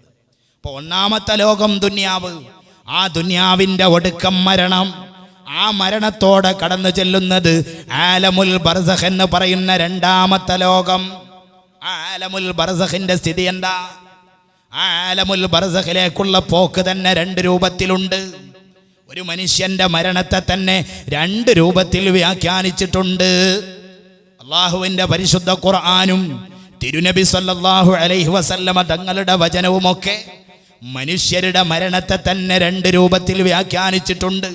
എന്ന് പറഞ്ഞാൽ ഈ ലോകത്ത് നിന്ന് വിട പറയലോടുകൂടെ മനുഷ്യന്റെ അവസ്ഥകൾക്ക് മാറ്റം സംഭവിച്ചു. വിട പറയുന്നത് തന്നെ വലിയ പാഠത്തോടുകൂടെയാണ്. പരീക്ഷയൊക്കെ കഴിഞ്ഞല്ലോ, ഇനി റിസൾട്ട് വരാനുള്ള ലോകങ്ങളാണ്. ആ ലോകങ്ങളിലെ ഒന്നാമത്തെ ലോകമാണ് ആലമുൽ ബർസഖ് എന്ന് പറയുന്നത്. ആ ആലമുൽ ബർസഖിലേക്കുള്ള പ്രയാണമാണ് മരണം. ആ മരണത്തെ തന്നെ 2 രൂപത്തിൽ വ്യാഖ്യാനിച്ചിട്ടുണ്ട്. ഒന്നൊരു പരിശുദ്ധാത്മാവിൻ്റെ മരണം, മറ്റൊന്നൊരു വൃത്തികെട്ട ആത്മാവിൻ്റെ മരണം. ഈ 2 മരണവും പരിശുദ്ധ ഖുർആനും നബിതങ്ങളുടെ വചനങ്ങളും നമ്മെ വളരെ വ്യക്തമായി പഠിപ്പിച്ചിട്ടുണ്ട്. അല്ലാഹുവിൻ്റെ പരിശുദ്ധ ഖുർആൻ അത് പല സ്ഥലത്തും പറയുന്നുണ്ട്. എന്നാൽ ഹദീസും ഇത് വളരെ വിശദമായി പഠിപ്പിക്കുന്നുണ്ട്. ഞാനൊരൊറ്റ ഹദീസ് വായിക്കാം. മഹാനായ ബറാ ഇബ്നു ആസിബ് റളിയല്ലാഹു അൻഹു നിവേദനം ചെയ്യുന്ന ഒരു ഹദീസ് കാണാം. അല്ലാഹുവിൻ്റെ ഹബീബായ നബിതങ്ങളും സ്വഹാബത്തും ഒരു അൻസ്വാരിയുടെ ജനാസയും വഹിച്ച് പുറപ്പെട്ടു. യാത്ര ഖബർസ്ഥാനിലെത്തി. പക്ഷേ ഖബറിന്റെ പണി പൂർണ്ണമായിട്ടില്ല. ഫജലസ റസൂലുള്ളാഹി സ്വല്ലല്ലാഹു അലൈഹി വസല്ലം, അല്ലാഹുവിൻ്റെ റസൂൽ അവിടെ ഇരുന്നു. അവിടെ നിരുന്നപ്പോഴോ വജലസ്നാ ഹൗലഹു, അവിടുത്തെ ചുറ്റുഭാഗത്തുമായി ഞങ്ങളും ഇരുന്നു. അവരുടെ ഇരുത്തത്തെക്കുറിച്ച് പറയുന്നുണ്ട്. ഞങ്ങൾ എങ്ങനെയായിരുന്നത്? ഞങ്ങളുടെ തലയിൽ ഒരു പക്ഷി വന്നിരിക്കുന്നത് പോലെ ഞങ്ങൾക്ക് തോന്നി. ഓരോരുത്തരുടെയും തലയിൽ പക്ഷി വന്നിരിക്കുന്നുണ്ടെന്ന് ഞങ്ങൾക്ക് തോന്നി. എന്താ കാരണം? അതിന് 2 കാരണങ്ങളുണ്ട്. ഒന്നാമത്തെ കാരണം തൊട്ടുമുമ്പിലുള്ളത് ജനാസയാണ്. ഒരു മനുഷ്യന്റെ ജനാസ, ആ ജനാസയെ ബഹുമാനിക്കണം എന്ന് പഠിപ്പിച്ചത് ലോകത്ത് പരിശുദ്ധ ഇസ്ലാമാണ്. വിലാപയാത്രക്ക് നേരെ കല്ലെറിയുന്ന ശൈലി മുസൽമാന് പറഞ്ഞതല്ല. അതേപോലെ തന്നെ മനുഷ്യ ശരീരം, അതിന് മരണം സംഭവിച്ചാൽ അതിനോട് അനാദരവ് കാണിക്കുന്നതും മുസൽമാന്റെ ശൈലിയല്ല. ജൂതന്റെ ശവമഞ്ചം പേറിയിട്ട് ജനങ്ങൾ നടന്നു പോകുന്നത് കണ്ടപ്പോൾ പോലും എഴുന്നേറ്റ് നിന്ന പാരമ്പര്യമാണ് ഇസ്ലാമിന്റെ പാരമ്പര്യം. ആരാണ് ജൂതന്മാർ? ഒരു ദിവസം 17 പ്രാവശ്യം അള്ളാഹുവിനോട് ലോക മുസ്ലിമീങ്ങൾ ദുആ ചെയ്യുന്നുണ്ട്. പടച്ചവനെ, ജൂതന്മാരുടെ നസാറാക്കളുടെ ശർറിൽ നിന്ന് കാക്കണേ തമ്പുരാനെ, അവരുടെ വഴിയിൽ ചേർക്കരുതേ തമ്പുരാനെ എന്ന് ഒരു ദിവസം 17 പ്രാവശ്യം ദുആ ചെയ്യുന്നുണ്ട്. അന്നും ഇന്നും ജൂതന്മാർ ഇസ്ലാമിന്റെ ഒറ്റുകാരാണ്. പ്രവാചകരോട് കരാർ എഴുതിയിട്ട് അപ്പുറത്ത് പോയി ഒറ്റുകൊടുത്ത പാരമ്പര്യം ഇന്നും അതേപടി കൊണ്ട് നടക്കുന്ന കക്ഷികളാണ് ജൂതന്മാർ. എന്നിട്ട് പോലും ആ ജൂതന്റെ ശവം കണ്ടപ്പോൾ എഴുന്നേറ്റ് നിന്ന പാരമ്പര്യം അത് ഇസ്ലാമിന്റെ പാരമ്പര്യമാണ്.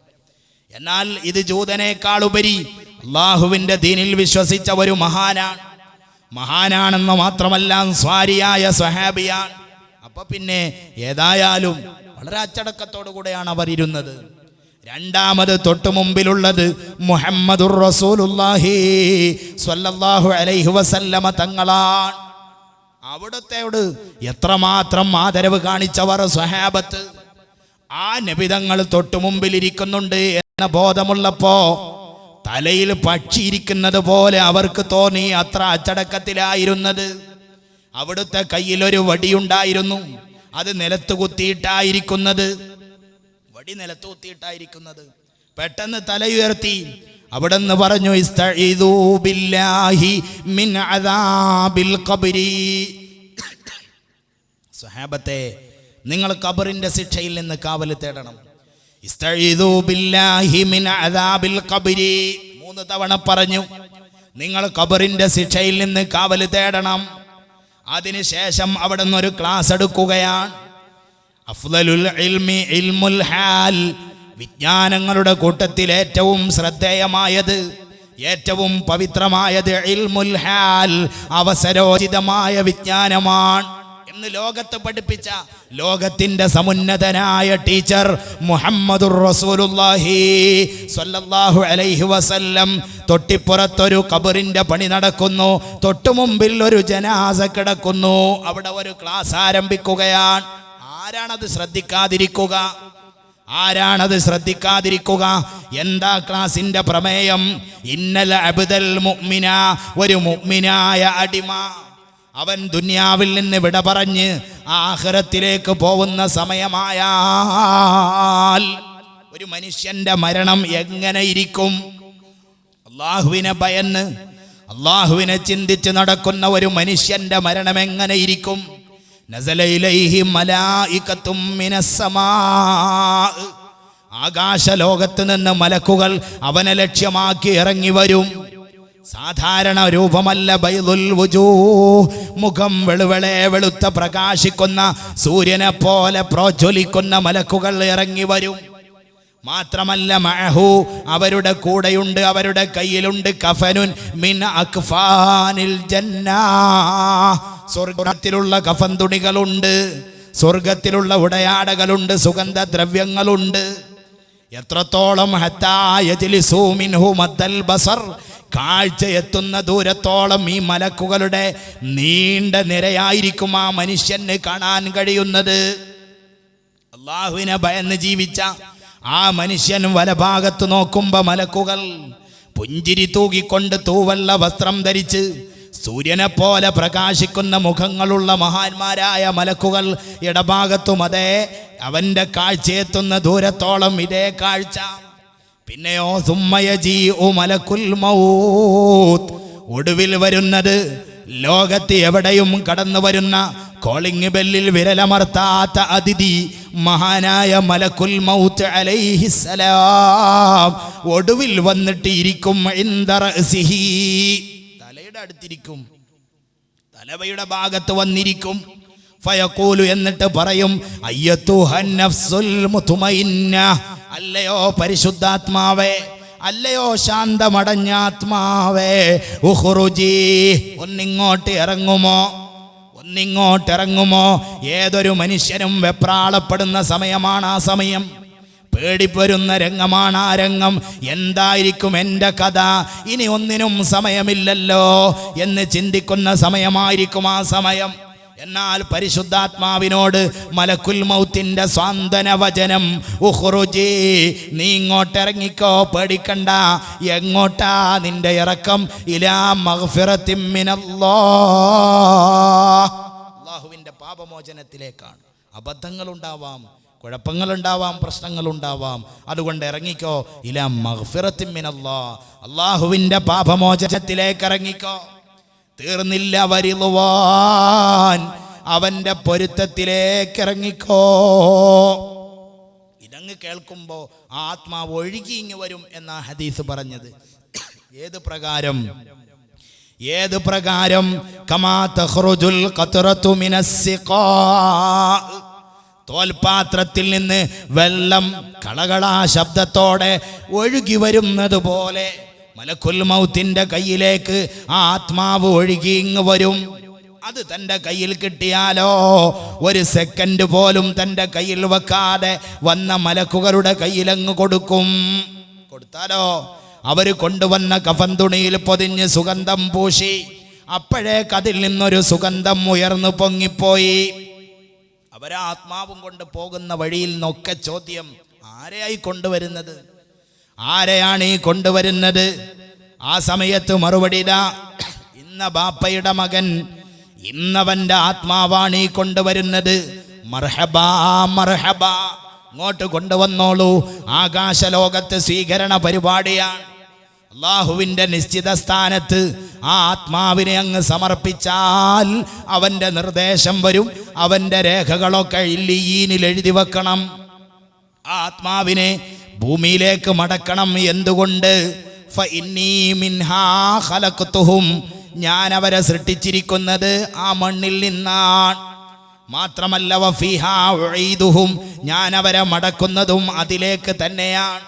മാത്രമല്ല വമിൻഹാ ഉഖ്രിജുഹും താറത്തൻ ഉഖ്റാ, ഞാൻ അവരെ പിന്നീട് പുറപ്പെടുവിക്കുന്നതും ആ മണ്ണിൽ നിന്ന് തന്നെയാകുന്നു. ഖബറിലേക്ക് ആത്മാവിനെ കൊടുക്കപ്പെടും, ചോദ്യം ചെയ്യപ്പെടും. ഞാൻ ചുരുക്കുകയാണ്. എത്ര മനോഹരമായിട്ടാണ് അയാൾ മറുപടി പറഞ്ഞത്. ആ മറുപടിയൊക്കെ കേൾക്കുമ്പോൾ അള്ളാഹുവിൻ്റെ നിർദ്ദേശം വരും. സ്വദഖ അബ്ദി, എൻ്റെ അടിമ പറഞ്ഞത് സത്യമാണ്, അയാൾ പറഞ്ഞത് സത്യമാണ്. അതുകൊണ്ട് അയാളെ ഈ രൂപത്തിൽ കടത്താൻ പാടില്ല. ഇൽബസൂ ലഹു മിനൽ ജന്ന, നിങ്ങൾ സ്വർഗത്തിൻ്റെ വസ്ത്രങ്ങൾ അയാൾക്ക് ധരിപ്പിച്ചു കൊടുക്കണം. മാത്രമല്ല അഫ്രിഷൂഹു മിനൽ ജന്ന, അൽബിസൂഹു മിനൽ ജന്ന, നിങ്ങൾ അവന് സ്വർഗത്തിൻ്റെ വിരിപ്പ് വിരിച്ചു കൊടുക്കണം. മാത്രമല്ല സ്വർഗത്തിൻ്റെ വസ്ത്രങ്ങളും അവന് ധരിപ്പിച്ചു കൊടുക്കണം. പോരാ, സ്വർഗത്തിലേക്കൊരു വാതിലും നിങ്ങൾ തുറന്നു കൊടുക്കണം. അവൻ അവിടെ നിന്ന് സുഖിക്കട്ടെ എന്ന് അവനോട് പറയപ്പെടും, ആ മലക്കുകളോട് പറയപ്പെടും. അതേ സമയത്ത് ഒരു മനുഷ്യൻ അവനെ ലക്ഷ്യമാക്കി കടന്നു വരും. മനോഹരമായി വസ്ത്രം ധരിച്ച സുന്ദര രൂപമുള്ള ഒരാൾ കടന്നു വന്നിട്ട് അവനെ സുഖിപ്പിക്കാൻ വേണ്ടി ശ്രമിക്കുമ്പോൾ അവൻ ചോദിക്കും, താങ്കൾ ആരാണ്? ആ സമയത്ത് വന്ന മനുഷ്യന്റെ മറുപടി, അന അമലുക സ്വാലിഹ്, ഇത് താങ്കൾ ചെയ്ത സ്വാലിഹായ അമലുകളാണ്, ഇത് നിങ്ങൾ നിസ്കരിച്ച നിസ്കാരമാണ്. പാതിരാ സമയത്ത് ലോകം കൂർക്കം വലിച്ചുറങ്ങുമ്പോ നിസ്കാരപ്പായ പടിഞ്ഞാറോട്ട് തിരിച്ചിട്ട് തഹജ്ജുദിൽ മുഴുകിയിട്ട് അവസാനം പൊട്ടിപ്പൊട്ടിക്കരഞ്ഞ് ദുആ ചെയ്തവരല്ലേ താങ്കൾ? അതിൻ്റെ ഫലമാണ് ഞാൻ. അതുകൊണ്ട് അനുഭവിച്ചോളൂ, ഈ ജീവിതം ആസ്വദിച്ചോളൂ. ആ സമയത്ത് ഈ മനുഷ്യൻ വിളിച്ചു പറയുമത്രേ, റബ്ബി അഖിമിസ്സാഅ, റബ്ബി അഖിമിസ്സാഅ, പടച്ചവനെ ഒന്ന് ഖിയാമത്ത് നാളാക്കിത്താ റബ്ബേ, എനിക്കിവിടെ കിടക്കാൻ മനസ്സില്ല. ഇനിയോ നേരത്തെ പറഞ്ഞതിന് നേരെ വിപരീതമായ ഒരു യാത്രയുണ്ട്. ആലമുൽ ബർസഖിലേക്കുള്ള വളരെ ദയനീയമായ ഒരു യാത്ര. ഏതാണ് ആ യാത്ര? പരിശുദ്ധ ഖുർആനും അത് പല സ്ഥലങ്ങളിലായി പറയുന്നുണ്ട്. ധിക്കാരികളായ ആളുകളുടെ മരണം നിങ്ങൾ കണ്ടാൽ, വലൗ തറാ ഇദ് യതവഫല്ലദീന കഫറു, ദൈവനിഷേധികളായ അല്ലാഹുവിൽ അവിശ്വസിച്ച അഹ്ലുൽ കുഫറിന്റെ ഒടുവിലുള്ള ആ അവസ്ഥ എങ്ങാനും കണ്ടാൽ എങ്ങനെ ഇരിക്കും? അൽ മലായികത്തു യദ്രിബൂന വുജൂഹഹും വ അദ്ബാറഹും, അല്ലാഹുവിന്റെ മലക്കുകൾ അവരുടെ മുൻഭാഗത്തും പിൻഭാഗത്തും അവരെ ശക്തമായി അടിച്ചുകൊണ്ടിരിക്കുന്ന രംഗം. എങ്ങനെ ഇരിക്കും ആ രംഗം? അല്ലാഹുവിന്റെ പരിശുദ്ധ ഖുർആൻ ചോദിക്കുന്നുണ്ട്.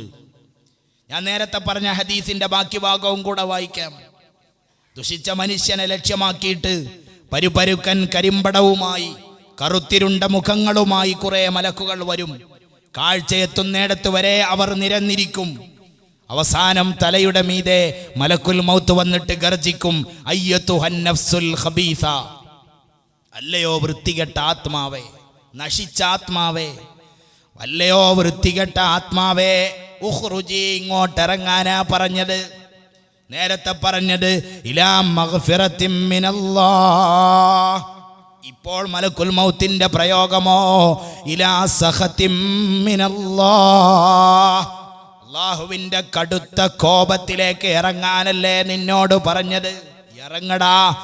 ആ ഒരൊറ്റ ഗർജനം കേൾക്കുമ്പോഴേക്ക് ശരീരത്തിൽ ഒളിക്കാൻ ഇടം കണ്ടെത്താനുള്ള ശ്രമം നടത്തും ആത്മാവ്. ആ സമയത്തോ ഫയൻസിഉഹാ, മലക്കുൽ മൗത്ത് ആത്മാവിനെ വലിച്ചിങ്ങൂരും.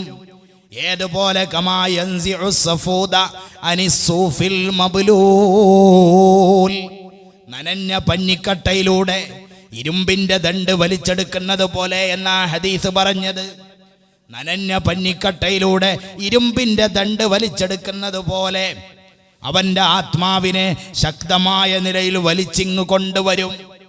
എന്നിട്ട് വന്ന മലക്കുകളുടെ കയ്യിലങ്ങ് കൊടുത്താൽ ചീഞ്ഞളിഞ്ഞ ദുർഗന്ധമുള്ള നരകത്തിന്റെ ഉടയാടകളിൽ പൊതിഞ്ഞ് ആ ആത്മാവിനെയും പേറിപ്പോവുന്ന വഴിയിൽ നിന്ന് ചോദ്യം, എന്തൊരു ദുർഗന്ധം, എന്തായി വാസനിക്കുന്നത്, എന്തൊരു വൃത്തികേടാണ് ഈ വാസനിക്കുന്നത്, ആരുടെ ആത്മാവാണിത്? ഇത് ഇന്ന ബാപ്പയുടെ മകൻ, ഇന്നവന്റെ ആത്മാവാണെന്ന് പരിചയപ്പെടുത്തുമ്പോ ഈ ആത്മാവിനെ എന്തിനെ ഇങ്ങോട്ട് കൊണ്ടുവന്നത്?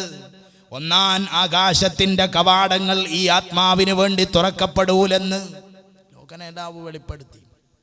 ഇത് പറഞ്ഞിട്ട് അവിടെ നിന്ന് ഒരായത്തോതി, സൂറത്തുൽ അറാഫിലെ ഒരായത്തോതി, ലാ തുഫത്തഹു ലഹും അബ്വാബുസ് സമാ, അവർക്ക് വേണ്ടി ആകാശത്തിന്റെ കവാടങ്ങൾ തുറക്കപ്പെടുന്നതല്ല എന്ന് മാത്രമല്ല, വലാ യദ്ഖുലൂനൽ ജന്നത ഹത്താ യലിജൽ ജമലു ഫീ സമ്മിൽ ഖിയാത്ത്, ലാ യദ്ഖുലൂനൽ ജന്ന, അവർ സ്വർഗത്തിൽ കടക്കുന്നവരും അല്ല. ഏതുവരെ? ഹത്താ യലിജൽ ജമലു ഫീ സമ്മിൽ ഖിയാത്ത്, സൂചി കോർക്കുന്ന ദ്വാരമുണ്ടല്ലോ, ആ ദ്വാരത്തിലൂടെ ഒരൊട്ടകം കടന്നു പോകുന്ന കാലമേതാണോ ആ കാലം വരെ ഇവർ സ്വർഗത്തിലേക്കില്ലെന്ന് പരിശുദ്ധ ഖുർആനിലെ ആയത്തോതി തിരുനബി സല്ലല്ലാഹു അലൈഹി വസല്ലമ തങ്ങൾ.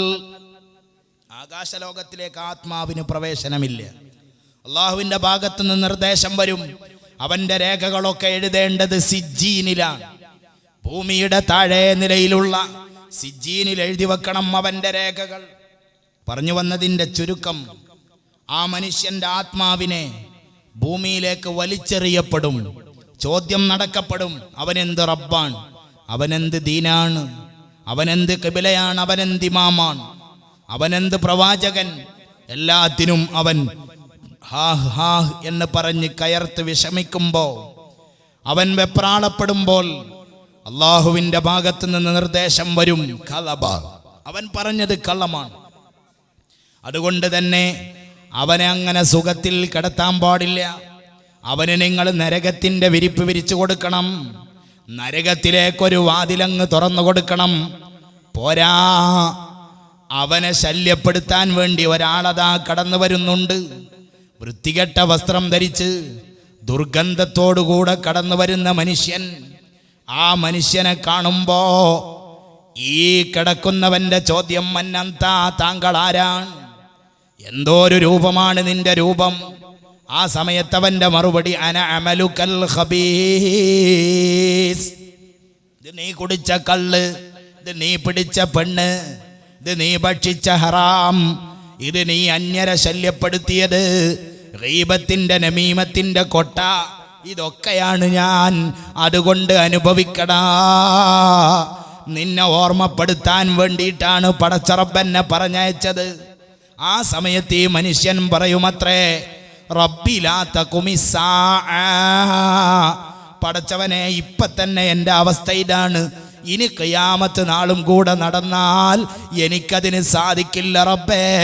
അതുകൊണ്ട് ലാ തഖുമിസ്സാ, ഖിയാമത്ത് നാൾ നീ സംഭവിപ്പിക്കരുത് തമ്പുരാനേ എന്നവൻ വിളിച്ചു പറയുമെന്ന് മുഹമ്മദുർ റസൂലുള്ളാഹി സ്വല്ലല്ലാഹു അലൈഹി വസല്ലമ തങ്ങൾ നമ്മളെ പഠിപ്പിക്കുന്നുണ്ട്. ഇതാണ് ഒരു ദുഷിച്ചവന്റെ മരണം. ഇതോടുകൂടെ ആലമുൽ ബർസഖിലേക്കുള്ള പ്രവേശനമായി. എന്നാൽ ആലമുൽ ബർസഖിന്റെ അവസ്ഥയും നല്ല മനുഷ്യന്, പരിശുദ്ധാത്മാവിന് ആലമുൽ ബർസഖിന്റെ അവസ്ഥയും നേരത്തെ പറഞ്ഞതുപോലെ സുഖകരമാണ്. പരിശുദ്ധാത്മാവിന്റെ അവസ്ഥ ആലമുൽ ബർസഖിൽ സന്തോഷകരമാണ്. ഇതും നമ്മെ അള്ളാഹുവിന്റെ റസൂല് പഠിപ്പിക്കുന്നുണ്ടല്ലോ. പരിശുദ്ധ ഖുർആനിലെ 3-ാം അധ്യായത്തിൽ 169 മുതലുള്ള ആയത്തുകളും നമുക്ക് നൽകുന്ന സൂചന അതാണ്. വലാ തഹ്സബന്നല്ലദീന ഖുതിലൂ ഫീ സബീലില്ലാഹി അംവാതാ ബൽ അഹ്യാഉൻ ഇൻദ റബ്ബിഹിം യുർസഖൂൻ എന്ന് തുടങ്ങുന്ന ആയത്തുകൾ. ഈ ആയത്തിറങ്ങാനുള്ള പശ്ചാത്തലം മഹാനായ അബ്ദുല്ലാഹി ഇബ്നു അബ്ബാസ് റളിയല്ലാഹു അൻഹുമാ ഉദ്ധരിക്കുന്നുണ്ട്. ഈ ഹദീസ് ഇമാം അഹ്മദ് തങ്ങൾ തൻ്റെ കിതാബിൽ ഉദ്ധരിക്കുന്നുണ്ട്. ഉഹദിൽ മുസ്ലിമീങ്ങൾക്ക് വലിയ മുസീബത്ത് സംഭവിച്ച യുദ്ധമാണ് ഉഹദ് യുദ്ധം. ആ ഉഹദ് യുദ്ധത്തിൽ വലിയ പ്രയാസം അനുഭവപ്പെട്ടിട്ടുണ്ട്. പല പ്രമുഖന്മാരെയും നമുക്ക് നഷ്ടമായിട്ടുണ്ട്. ആ പ്രമുഖന്മാരുടെ ആത്മാക്കളെ അല്ലാഹു തആല സ്വർഗീയ ലോകത്ത് സുഖിക്കാൻ വിട്ടപ്പോൾ അവർക്ക് പ്രത്യേകമായ നിലയിൽ തീനും കുടിയും അല്ലാഹു തആല ഒരുക്കി കൊടുത്തപ്പോൾ അവർ സ്വർഗത്തിലുള്ള സ്വർണത്തിന്റെ വിളക്കുമാടങ്ങളിൽ കയറി വിശ്രമിച്ചപ്പോൾ, സ്വർഗത്തിന്റെ അരുവികളിൽ ചെന്നിട്ട് അവർ വെള്ളം കുടിച്ചപ്പോൾ അവർക്കൊരു തോന്നൽ, ഞങ്ങളുടെ പിറകെ പൊട്ടിയ വാളുമെടുത്തിട്ട് ലാ ഇലാഹ ഇല്ലല്ലാഹ്ക്ക് വേണ്ടി പൊരുതുന്ന പാവങ്ങൾ ഖിയാമത്ത് നാൾ വരെ ഉണ്ടാകുമല്ലോ. ഞങ്ങൾക്ക് ലഭിച്ച ഈ സുഖം അവരറിഞ്ഞിരുന്നുവെങ്കിൽ അവർ ലാ ഇലാഹ ഇല്ലല്ലാഹയുടെ വിജയത്തിന് വേണ്ടിയുള്ള സമരത്തിൽ മടി കാണിക്കാതെ ആവേശത്തോടെ അവരിറങ്ങുമല്ലോ എന്ന് ഈ ശുഹദാക്കൾക്ക് താല്പര്യമുദിച്ചപ്പോ ആ ദൗത്യം അല്ലാഹു ഏറ്റെടുത്തു. അന ഉബല്ലിഗുഹും അൻകും, നിങ്ങൾക്ക് പകരം നിങ്ങളിപ്പോൾ ചിന്തിച്ചു കൊണ്ടിരിക്കുന്ന കാര്യം ഈ മെസ്സേജ് ഞാൻ എത്തിച്ചു കൊടുക്കാം. ഫഅൻസലല്ലാഹു ഹാദിഹിൽ ആയാത്ത്, അപ്പോഴാണ് അല്ലാഹു തആല ഈ ആയത്തുകൾ ഇറക്കിയത്. വലാ തഹ്സബന്നല്ലദീന ഖുതിലൂ ഫീ സബീലില്ലാഹ് എന്ന് തുടങ്ങുന്ന ആയത്ത്. അല്ലാഹുവിൻ്റെ മാർഗത്തിൽ കൊല്ലപ്പെട്ട മരിച്ചുപോയ ശുഹദാക്കളെ കുറിച്ച്, അവർ മരിച്ചുപോയെന്ന് നിങ്ങൾ കരുതണ്ട, മറിച്ച് അവർ അല്ലാഹുവിങ്കൽ ജീവിച്ചിരിക്കുന്നവരാണ് എന്ന അർത്ഥം വരുന്ന ഈ ആയത്തുകൾ പരിശുദ്ധ ഖുർആനിൽ അവതരിച്ചതിൻ്റെ കാരണം ഇതാണെന്ന് ഹദീസിൽ നമുക്ക് കാണാം. ഇത് പരിശുദ്ധാത്മാവിൻ്റെ അവസ്ഥയാണ്. എന്നാൽ വൃത്തികെട്ട ആത്മാവിൻ്റെ കഥ പരമദയനീയമാകുന്നു. ലോകത്തെ നമ്പർ 1 സ്വേച്ഛാധിപതിയായ ഫറോവയുടെയും അവൻ്റെ കൂട്ടാളികളുടെയും ആലമുൽ ബർസഖിന്റെ അവസ്ഥ പരിശുദ്ധ ഖുർആനിലുണ്ടല്ലോ. വഹാഖ ബിആലി ഫിർഔന സൂഉൽ അദാബ് അന്നാറു യുഅറദൂന അലൈഹാ ഗുദുവൻ വഅശിയ്യാ. ഫറോവക്കും അവൻ്റെ കൂട്ടാളികൾക്കും ഇറങ്ങിക്കഴിഞ്ഞിട്ടുണ്ട്. എന്താ ഇറങ്ങിയത്? സൂഉൽ അദാബ്, വളരെ കടുത്ത ശിക്ഷ അവർക്ക് ഇറങ്ങിയിട്ടുണ്ട്. അന്നാറു യുഅറദൂന അലൈഹാ ഉദുവൻ വഅശിയ്യാ. എല്ലാ ദിവസവും രാവിലെയും വൈകുന്നേരവും നരകം അവർക്ക് വെളിവാക്കപ്പെടുന്നുണ്ടെന്ന് പരിശുദ്ധ ഖുർആൻ. വൃത്തികെട്ട ആത്മാക്കളുടെ കഥയാണത്. ഇനിയും നമ്മൾക്ക് കാണാം ബദർ യുദ്ധം. ആ ബദർ യുദ്ധത്തിലാണല്ലോ പല കേമന്മാരും തറപറ്റിയത്. ആ ബദർ യുദ്ധത്തിലാണല്ലോ ശിർക്കിന് പരാജയം സംഭവിച്ചത്. ആ ബദർ യുദ്ധത്തിൽ പല പ്രമുഖന്മാരും കൊല്ലപ്പെട്ടിട്ടുണ്ട് ശത്രുപാളയത്തിൽ. അബൂജഹലിനെ പോലെ, ഉത്ബത്തിനെ പോലെ, ശൈബത്തിനെ പോലെ, ഉമയ്യത്തിനെ പോലെ പല പ്രമുഖന്മാരെയും നഷ്ടപ്പെട്ട യുദ്ധമാണ് ബദർ യുദ്ധം. ആ ബദർ യുദ്ധത്തിൽ കൊല്ലപ്പെട്ട മുശ്രിക്കീങ്ങളുടെ ശവശരീരങ്ങൾ ഒരിടത്ത് കൂട്ടിയിട്ടതിന് ശേഷം പിന്നീടൊരവസരത്തിൽ അള്ളാഹുവിൻ്റെ റസൂൽ അവരുടെ അരികിൽ വന്നിട്ട് അവരോരോരുത്തരെയും പേരെടുത്ത് വിളിക്കുന്ന രംഗം ഇമാം ബുഖാരി ഉദ്ധരിക്കുന്നുണ്ടല്ലോ. അബൂജഹലിനെ വിളിച്ചു, ഹിഷാമിന്റെ മകനായ അബൂജഹലേ, വയാ ഉമയ്യ, അല്ലയോ ഉമയ്യത്തെ, ഇബ്ന ഖലഫിൻ, ഖലഫിന്റെ മകനായ ഉമയ്യത്തെ, ഉത്ബത്തെ, ശൈബത്തെ, റബീഅയുടെ മകനായ ഉത്ബത്തെ, ശൈബത്തെ, അലൈസ ഖദ് വജത്തും മാ വഅദ റബ്ബുക്കും ഹഖ്ഖാ. നിങ്ങളുടെ രക്ഷിതാവ്, നിങ്ങളുടെ റബ്ബ് നിങ്ങൾക്ക് വാഗ്ദത്തം ചെയ്തതൊക്കെ നിങ്ങളിപ്പോൾ അനുഭവിച്ചു കൊണ്ടിരിക്കുന്നില്ലേ? ഇന്നി ഖദ് വജത്തു മാ വഅദനി റബ്ബി ഹഖ്ഖാ. എൻ്റെ റബ്ബ് എന്നോട് വഅദ ചെയ്തതൊക്കെ എനിക്ക് കിട്ടിയിട്ടുണ്ട്. നിങ്ങൾക്ക് വഅദ ചെയ്തതൊക്കെ നിങ്ങൾക്കും കിട്ടിയിട്ടില്ലേ? ഇപ്പോൾ എങ്ങനെയുണ്ട്? നല്ല രസമില്ലേ? ഞാൻ നിങ്ങൾക്ക് നല്ല കൂട്ടുകാരനായിരുന്നു, പക്ഷേ നിങ്ങൾ എന്നെ അംഗീകരിച്ചില്ല. സത്യം വളരെ വ്യക്തമായി മനസ്സിലായിട്ടും നിങ്ങൾ അംഗീകരിച്ചില്ല. എന്തിനധികം തായിഫിന്റെ മണൽപ്പരപ്പിലേക്ക് പുണ്യപ്രവാചകർ പ്രയാണം നടത്തിയപ്പോ തൊട്ടുപിറകിൽ ഉത്ബയും ശൈബയും കൂടിയിരുന്നു. തായിഫുകാർ കല്ലെടുത്തെറിഞ്ഞപ്പോ, കാലിൽ നിന്ന് ചോര വാർന്നപ്പോ, ഈന്തമരത്തിന്റെ ചുവട്ടിലിരുന്നിട്ട് ചുടുനുണം തുടക്കുന്ന പുണ്യപ്രവാചകരെ ഒന്നുകിൽ പരിഹസിക്കാൻ വേണ്ടി, അല്ലെങ്കിൽ മാനവികതയുടെ ഏതോ ഒരു ചെറിയ രംഗം തങ്ങളുടെ മനസ്സിൽ തോന്നിയത് കൊണ്ട് ഒരു കുലമുന്തിരി അദ്ദാസ് എന്ന ക്രിസ്ത്യൻ ദാസന്റെ, ക്രിസ്ത്യൻ അടിമയുടെ കയ്യിൽ കൊടുത്തയച്ചിരുന്നു ഉത്ബത്ത്. ആ ഒരു കുലമുന്തിരി വേദനക്കിടയിൽ കയ്യിൽ കിട്ടിയ പ്രവാചകരുടെ പെരുമാറ്റം കണ്ടിട്ട് അദ്ദാസ് പറഞ്ഞു, ഇനി നെഞ്ചത്ത് കുരിശു വരക്കാൻ എനിക്ക് കഴിയില്ല, ഞാൻ ലാ ഇലാഹ ഇല്ലല്ലാഹയുടെ പടയണിയിൽ ചേരുകയാണ്. അഷ്ഹദു അല്ലാ ഇലാഹ ഇല്ലല്ലാഹ് വ അന്നക റസൂലുള്ളാഹ്. അദ്ദാസ് മുസ്ലിമായിട്ട് തിരിച്ചു വന്നു. എന്നിട്ട് പോലും ഉത്ബയുടെ മനസ്സിൽ, എന്നിട്ട് പോലും ശൈബത്തിന്റെ മനസ്സിൽ ഒരു ചാഞ്ചാട്ടമുണ്ടായില്ല. ഇന്നെങ്ങനെയുണ്ടടാ? അവരോട് ചോദിക്കുന്ന രംഗം ഹദീസിൽ കാണാം. ഈ ചോദ്യം ഇങ്ങനെ ചോദിച്ചു കൊണ്ടിരിക്കുമ്പോഴാണല്ലോ മഹാനായ സയ്യിദുനാ ഉമർ ഇബ്നുൽ ഖത്താബ് റളിയല്ലാഹു അൻഹുവിന്റെ ചോദ്യം, യാ റസൂലല്ലാഹ്, അല്ലാഹുവിന്റെ റസൂലേ, കൈഫ യസ്മഉ, അവരെങ്ങനെ കേൾക്കാനാണ്, അവനെങ്ങനെ ഉത്തരം ചെയ്യാനാണ്?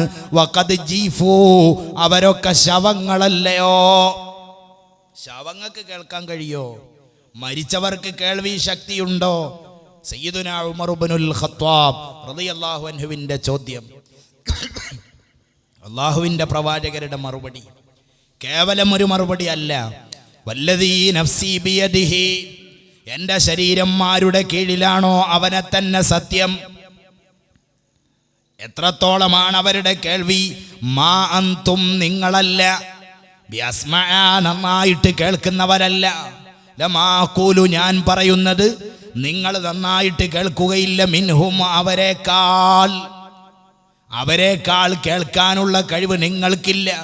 എന്ന് പറഞ്ഞാൽ ജീവിച്ചിരിക്കുന്ന നിങ്ങളെക്കാൾ കേൾക്കാനുള്ള കഴിവ് അവർക്കുണ്ടെന്ന് മുഹമ്മദുർ റസൂലുള്ളാഹി സ്വല്ലല്ലാഹു അലൈഹി വസല്ലം. എന്നാൽ ലാ യഖ്ദിറൂന അൻ യുജീബൂ, അവർക്കിതിന് മറുപടി പറയാൻ സാധിക്കുന്നില്ലെന്നേ ഉള്ളൂ. അവരത് കേൾക്കുന്നുണ്ട്. ഈ ഹദീസ് നമ്മളെ പഠിപ്പിക്കുന്നത് ആലമുൽ ബർസഖ് എന്ന് പറഞ്ഞാൽ സത്യവിശ്വാസിക്ക് ആനന്ദകരമാണ്. അതേ സമയത്ത് വൃത്തികെട്ട ആത്മാവിനോ വളരെ പ്രയാസകരവുമാണ്. ചുരുക്കത്തിൽ ആലമുൽ ബർസഖ് എന്ന് പറയുന്നത് നാളെ ആഖിറത്തിൽ വരാനിരിക്കുന്ന വിജയ പരാജയങ്ങളുടെ സൂചനകൾ ലഭിക്കുന്ന ലോകമാണ്. വിജയത്തിൻ്റെ സൂചന, പരാജയത്തിൻ്റെ സൂചന. അതുകൊണ്ട് തന്നെയാണ് മഹാനായ സയ്യിദുനാ ഉസ്മാൻ ഇബ്നു അഫ്ഫാൻ റളിയല്ലാഹു അൻഹു ഖബർ കാണുമ്പോൾ നിയന്ത്രണം വിട്ട് കരഞ്ഞു പോയത്. തുർമുദി ഉദ്ധരിക്കുന്ന ഹദീസിൽ കാണാം, ഇദാ വഖഫ അലാ ഖബരിൻ, ഖബറിന്റെ അരികിൽ മഹാനവർകൾ പോയി നിന്നാൽ ബക, കരയാറുണ്ട്. ഒരു ഓർഡിനറി കരച്ചിലല്ല, തൻ്റെ താടിരോമത്തിലൂടെ വെള്ളമുറ്റുന്നത് വരെ കരഞ്ഞു പോവാറുണ്ട്. ആ സമയത്താണല്ലോ ചോദിക്കപ്പെട്ടത്, ഫഖീല ലഹു, മഹാനവർകളോട് ചോദിക്കപ്പെട്ടു, തദ്കുറുൽ ജന്നത വന്നാർ ഫലാ തബ്കീ, അങ്ങ് സ്വർഗത്തെക്കുറിച്ച് ചിന്തിക്കാറുണ്ട്, സ്വർഗത്തിന്റെ കഥ പറയാറുണ്ട്, നരകത്തിന്റെ കഥ പറയാറുണ്ട്. ഫലാ തബ്കീ, അപ്പോഴൊന്നും അങ്ങ് കരയാറില്ലല്ലോ. പിന്നെ വതബ്കീ മിൻ ഹാദാ, ഈ ശവകുടീരം കാണുമ്പോ, ഈ ഖബർ കാണുമ്പോ അങ്ങ് കരഞ്ഞു പോകുന്നത് എന്തുകൊണ്ടാണ്? മഹാനവർകൾ അതിനു കൊടുത്ത മറുപടി, ഞാൻ വെറുതെ കരയുകയെന്നല്ല, എൻ്റെ കരച്ചിൽ വെറുതെയല്ല. സമീഅ്തു നബിയ്യ സല്ലല്ലാഹു അലൈഹി വസല്ലമ യഖൂൽ, അല്ലാഹുവിൻ്റെ റസൂല് പറയുന്നത് ഞാൻ കേട്ടിട്ടുണ്ട്. എന്തേ പറഞ്ഞത്? അൽ ഖബ്റു അവ്വലു മൻസിലിൻ മിൻ മനാസിലിൽ ആഖിറ, പാരത്രിക ലോകത്തിൻ്റെ വീടുകളിലെ ഒന്നാമത്തെ വീട്, പ്രഥമ വീട് ഈ 6 അടി മണ്ണ് തന്നെയാണ്, ഈ ഖബറാൻ. ഈ മീസാനിൻ്റെ ചുവട്ടിലെ, തഴച്ചു വളർന്ന ചെടിയുടെ ചുവട്ടിലെ ചെറിയ ലോകമാണ് പാരത്രിക ലോകത്തിൻ്റെ ഒന്നാമത്തെ കവാടം. ഫഇന്നജാ മിൻഹു സാഹിബുഹു, ഈ ലോകത്ത് ഖബറാളി രക്ഷപ്പെട്ട് കഴിഞ്ഞാൽ ഫമാ ബഅദഹു ഐസറു മിൻഹു, അതിന് ശേഷമുള്ളതൊക്കെ വളരെ ലളിതമാണ്. അതേ സമയത്തോ ആ ലോകത്ത് വിജയിച്ചില്ല, പരാജയമാണെങ്കിൽ ഫമാ ബഅദഹു അശദ്ദു മിൻഹു, അതിന് ശേഷം വരാനുള്ളത് വളരെ വളരെ കടുത്തതാണെന്ന് അല്ലാഹുവിൻ്റെ റസൂല് പറയുന്നത് ഞാൻ എൻ്റെ കാതുകൊണ്ട് കേട്ടിട്ടുണ്ട്. അതുകൊണ്ടാണ് എന്നോട് ഖബർ കാണുമ്പോൾ നിയന്ത്രണം വിട്ടുപോകുന്നതെന്ന് സയ്യിദുനാ ഉസ്മാൻ ഇബ്നു അഫ്ഫാൻ റളിയല്ലാഹു അൻഹു. ഇതാണ് മനുഷ്യർക്ക് അല്ലാഹു കണക്കാക്കിയ രണ്ടാമത്തെ ലോകത്തിൻ്റെ അവസ്ഥ. എന്നാ പിന്നെ അതോടെ തീരുവോ? തീരില്ല. മൂന്നാമത്തെ ഒരു ലോകമുണ്ട്. ഏതാണ് മൂന്നാമത്തെ ലോകം? വയൗമ യുൻഫഖു ഫിസ്സൂർ ഫഫസിഅ മൻ ഫിസ്സമാവാതി വമൻ ഫിൽ അർളി ഇല്ലാ മൻ ശാ അല്ലാഹ്. സൂറന്ന കാഹളത്തിൽ ഊതപ്പെടുന്ന ദിവസം, ഖിയാമത്ത് മുതൽ, ഖിയാമത്തിന്റെ മഹാസ്ഫോടനം മുതൽ തുടങ്ങുന്ന ലോകമാണ് മൂന്നാമത്തെ ലോകം. അതിൻ്റെ തുടക്കം എനിക്ക് പറയാൻ അറിയാം, പക്ഷേ അതിൻ്റെ ഒടുക്കം എത്രയാണ് അതിൻ്റെ കാലയളവ് പറയാൻ കഴിയില്ല. അത്ര വിശാലമായ, അനന്തമജ്ഞാതമായി കിടക്കുന്ന ഒരു ലോകമാണ് പാരത്രിക ലോകം എന്ന് പറയുന്നത്. ഇതാണ് സത്യവിശ്വാസിയുടെ ലക്ഷ്യം പൂർത്തീകരിക്കുന്ന ലോകം. ആ ലോകത്തിൻ്റെ തുടക്കം ഖിയാമത്ത് മുതലാണ്. എന്നാൽ അങ്ങനെ ഒരു ലോകമുണ്ടാവുമോ? ഇന്നും ഇന്നലെയും ഉയർന്നു വരുന്ന ചോദ്യമല്ല അത്. കാലത്തിൻ്റെ തുടക്കം മുതലേ ഒരു പക്ഷേ ഉയർന്നു കേൾക്കുന്ന ചോദ്യമാവാം അന്ത്യനാടിനെ കുറിച്ചുള്ള ചോദ്യം. മക്കക്കാർ അള്ളാഹുവിൻ്റെ പ്രവാചകരെ നിരന്തരം ശല്യപ്പെടുത്തിയിരുന്നു. അവർ വന്ന് ചോദിച്ചു കൊണ്ടേയിരുന്നു. പരിശുദ്ധ ഖുർആനിൽ ആയത്തിറങ്ങി. അവരങ്ങയോട് ചോദിക്കുന്നുണ്ട്, നബിയെ, സാഅത്തിനെ കുറിച്ച്, ലോകത്തിൻ്റെ കെടുതിയെക്കുറിച്ച് അവർ ചോദിക്കുന്നുണ്ട്. നമ്മൾ അറിയാഞ്ഞിട്ടല്ല, നമ്മൾ കേൾക്കാഞ്ഞിട്ടല്ല. എപ്പോഴാണ് അതിൻ്റെ ആഗമനമുണ്ടാവുക? എപ്പോഴാണ് ലോകത്തിൻ്റെ ഒടുക്കം സംഭവിക്കുക? അവർ ചോദിക്കുന്നുണ്ട്. കുൽ, നബിയെ, തങ്ങളവർക്ക് കൊടുക്കേണ്ട മറുപടി, യസ്അലൂനക അനിസ്സാഅതി അയ്യാന മുർസാഹാ, എപ്പോഴാണ് അതിൻ്റെ ആഗമനം? എങ്ങനെയാണ് അതിൻ്റെ വിളിയാളമുണ്ടാവുക? എന്താണ് ഖിയാമത്തിൻ്റെ അവസ്ഥ എന്ന് ചോദിക്കുന്നവർക്ക് അങ്ങ് കൊടുക്കേണ്ട മറുപടി, കുൽ ഇന്നമാ ഇൽമുഹാ ഇൻദ റബ്ബി, അതിൻ്റെ അറിവുള്ളത്, അതിൻ്റെ എല്ലാം കുടിക്കൊള്ളുന്നത്, അതിൻ്റെ അറിവ് നിലകൊള്ളുന്നത് എൻ്റെ രക്ഷിതാവിങ്കലാണെന്ന് അവരോട് പറഞ്ഞേക്കണം നബിയേ. അല്ലാഹുവിൻ്റെ പരിശുദ്ധ ഖുർആനിലായത്തിറങ്ങി. അത് നടക്കുമെന്നതിൽ ആർക്കും സംശയം വേണ്ട. ഇന്ന സാഅത ആതിയത്തുൻ, തീർച്ചയായും ലോകത്തിൻ്റെ കെടുതി സംഭവിക്കും. ഇന്ന് ആധുനിക ശാസ്ത്രത്തിന് പോലും ഒരു പക്ഷേ സംശയമുണ്ടാവില്ല ലോകത്തിൻ്റെ ഒടുക്കം സംഭവിക്കുമോ എന്നതിൽ. ഈ അടുത്തെങ്ങാണ്ട് ആരോ പത്രത്തിൽ എഴുതിയത് കണ്ടു, ഇത്ര കാലം കൂടെ ഈ ലോകത്തിനുണ്ടാവൂ എന്ന് എഴുതിയത് കണ്ടു. ആ വാക്കിൻ്റെ പിറകെ പോവാൻ നമുക്ക് സാധ്യമല്ലെങ്കിലും ഒരു കാര്യം നമുക്ക് മനസ്സിലായി, ഇന്ന് അത്തരക്കാരും ലോകത്തിൻ്റെ കെടുതിയെക്കുറിച്ച് സംസാരിച്ചു കൊണ്ടിരിക്കുകയാണ്. ഈ ലോകത്തിൻ്റെ കെടുതി സംഭവിക്കുമെന്നതിൽ ഇന്ന് ബുദ്ധിജീവികൾക്കാർക്കും രണ്ടഭിപ്രായമുണ്ടാവാൻ തരമില്ല. അത്രത്തോളം മനുഷ്യൻ അതിനെ ഉൾക്കൊണ്ടുകൊണ്ടിരിക്കുകയാണ്. എന്നാൽ യുക്തിവാദിയുടെ ചോദ്യം, എന്തിനായി മനോഹരമായ ഭൂമി അള്ളാഹു നശിപ്പിച്ചു കളയുന്നത്? വിശാലമായ ഭൂമി, സുഖസൗകര്യങ്ങളെ കൊണ്ട് നിറക്കപ്പെട്ട ഭൂമി, 10 കൊല്ലം മുമ്പുള്ള നാടല്ലല്ലോ ഇന്നത്തെ നിങ്ങളുടെ നാട്. 10 കൊല്ലം മുമ്പുള്ള വീടല്ലല്ലോ ഇന്നത്തെ നിങ്ങളുടെ വീട്. 10 കൊല്ലം മുമ്പ് ധരിച്ച വസ്ത്രമല്ലല്ലോ ഇന്ന് നിങ്ങളുടെ വസ്ത്രം. എല്ലാം മാറ്റങ്ങൾക്ക് വിധേയമായി. എന്തൊക്കെ പുരോഗതികൾ വന്നുവിടെ, എന്തൊക്കെ സൗകര്യങ്ങൾ വന്നു ഇവിടെ. ഒരു കാലത്ത് കേട്ടുകേൾവി പോലുമില്ലാത്ത രാജ്യങ്ങളിലേക്ക് മണിക്കൂറുകൾ കൊണ്ട്, മിനിറ്റുകൾ കൊണ്ട് പറന്നു ചെല്ലാൻ മനുഷ്യന് സാധിച്ചു. ഭൂമിയുടെ ഉള്ളറയിൽ നിന്ന് ഇന്ധനം കോരിക്കൊണ്ടുവന്നിട്ട് ഒരു രാജ്യം തന്നെ സാമ്പത്തികമായി വളർച്ചയിൽ കൊണ്ടുവരാൻ മനുഷ്യൻ പഠിച്ചു. അവൻ്റെ തലയിലുദിക്കുന്ന ബുദ്ധി കൊണ്ട് ലോകം കരിച്ച് ചാമ്പലാക്കാനുള്ള ആയുധങ്ങൾ ഉണ്ടാക്കാൻ അവൻ പഠിച്ചു. എന്തൊക്കെ പഠിച്ചു അവൻ? ഈ മനോഹരമായ ഭൂമിയെ എന്തിനാണാവോ നശിപ്പിച്ച് കളയുന്നത്? യുക്തിവാദി ചോദിക്കുന്ന ചോദ്യമാണത്. എന്നാൽ അതിന് ജവാബ്, അതിൻ്റെ മറുപടി പരിശുദ്ധ ഖുർആൻ വിളിച്ചു പറയുന്നുണ്ട്. എന്തിനാണ് ഖിയാമത്ത് നാൾ? ലിതുജ്സാ കുല്ലു നഫ്സിൻ ബിമാ തസ്ആ. എന്തിനാ ഖിയാമത്ത് നാൾ? ലിതുജ്സാ, പ്രതിഫലം നൽകപ്പെടാൻ വേണ്ടിയാണ്.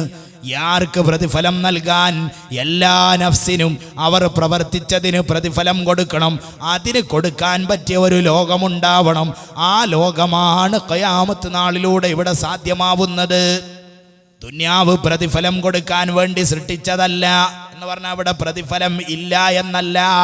അൽ ജസാഉ താം, പരിപൂർണമായ പ്രതിഫലം രൂപപ്പെടുന്നത് പാരത്രിക ലോകത്താണ്.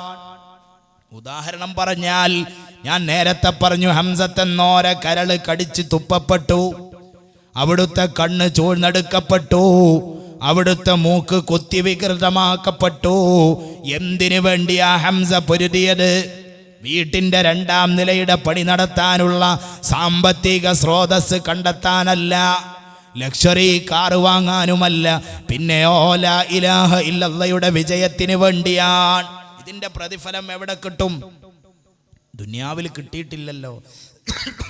ആ പ്രതിഫലം വാരിക്കോരി വാങ്ങാൻ പറ്റുന്ന ഒരു ലോകമുണ്ടാവണം. ആ ലോകം സാധ്യമാവുന്നത് ഖിയാമത്ത് നാളിലൂടെയാണ്. ലോകത്തെ നമ്പർ 1 ധിക്കാരി, ഇന്ന് നിലവിലുള്ള ലോകത്തെ നമ്പർ 1 ധിക്കാരിയും സ്വേച്ഛാധിപതിയുമായ ജോർജ് ബുഷ് എന്ന മനുഷ്യനെ ഒരു നാൾ ലോകം മുഴുവനും പ്രതിക്കൂട്ടിൽ നിർത്തി എന്ന് സങ്കല്പിക്കുക. അതിന് വലിയ കാലമൊന്നും വേണ്ടല്ലോ. അതും അതിലും വലുതുമൊക്കെ സംഭവിക്കുന്ന ലോകമാണല്ലോ ഈ ലോകം. കാറൂൻ മുതലാളിയെ ഭൂമിയിലേക്ക് താഴ്ത്തിക്കളഞ്ഞ റബ്ബ് തന്നെയാണല്ലോ വൈറ്റ് ഹൗസിനെയും നിയന്ത്രിച്ചു കൊണ്ടിരിക്കുന്നത്. ഒരു സുപ്രഭാതത്തിൽ ജോർജ് ബുഷ് എന്ന സ്വേച്ഛാധിപതിയെ ലോകം പ്രതിക്കൂട്ടിൽ കൊണ്ടുവന്ന് നിർത്തി എന്ന് സങ്കല്പിക്കുക. ലോകം ആലോചിച്ചു, ഇയാൾക്ക് എന്ത് ശിക്ഷ കൊടുക്കണം? ഇയാൾ കാരണമാണല്ലോ ബഗ്ദാദിന്റെ മക്കൾ ചുടുചോറ് മാന്തണ്ടി വന്നത്. ഇയാൾ കാരണമാണല്ലോ ലക്ഷക്കണക്കിന് കുഞ്ഞുമക്കൾ യതീം മക്കളായത്. ഈ വൃത്തികെട്ടവൻ കാരണമാണല്ലോ 10,000-കണക്കിന് സഹോദരിമാർ വിധവകളായി തീർന്നത്.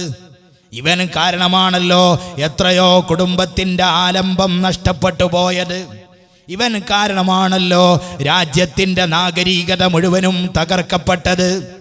ഇവന്റെ ചെയ്തികൾ കൊണ്ടാണല്ലോ ലോകത്തിന്റെ പല പല പ്രദേശങ്ങളിലും ചോരപ്പുഴ ഒഴുകിയത്. ഇവന്റെ കാരണം കൊണ്ടാണല്ലോ ഇന്നും ലോകത്ത് പുക ഉയർന്നുകൊണ്ടേയിരിക്കുന്നത്. ഇവനെ നമ്മൾ എങ്ങനെ ശിക്ഷിക്കും എന്ന ഒരു ചർച്ച വന്നാൽ എന്തായിരിക്കും മറുപടി ഉണ്ടാവുക? എന്തായിരിക്കും മറുപടി ഉണ്ടാവുക? അവസാനം മറുപടി ഒരുപക്ഷെ വരുന്നത് ഇങ്ങനെയായിരിക്കും: അവൻ ചാവുന്നത് വരെ ഇഞ്ചിഞ്ചാക്കിയിട്ട് അവനെ കഷ്ണം കഷ്ണമാക്കി നുറുക്കണം. എങ്ങനെ നുറുക്കിയാലും അവനെ എത്ര തവണ കൊല്ലാൻ സാധിക്കും? ഒരൊറ്റ തവണ, ഒന്നിലധികം തവണ കൊല്ലാൻ പറ്റില്ല. 1,00,000 പേരെ കൊന്നവനെയും 100 പേരെ കൊന്നവനെയും ഒരാളെ കൊന്നവനെയും പ്രതികാരമായിട്ട് ഒരു തവണ കൊല്ലാനല്ലാതെ ഭൂമി ലോകത്തെ ഒരു കോടതിക്കും സാധ്യമല്ല.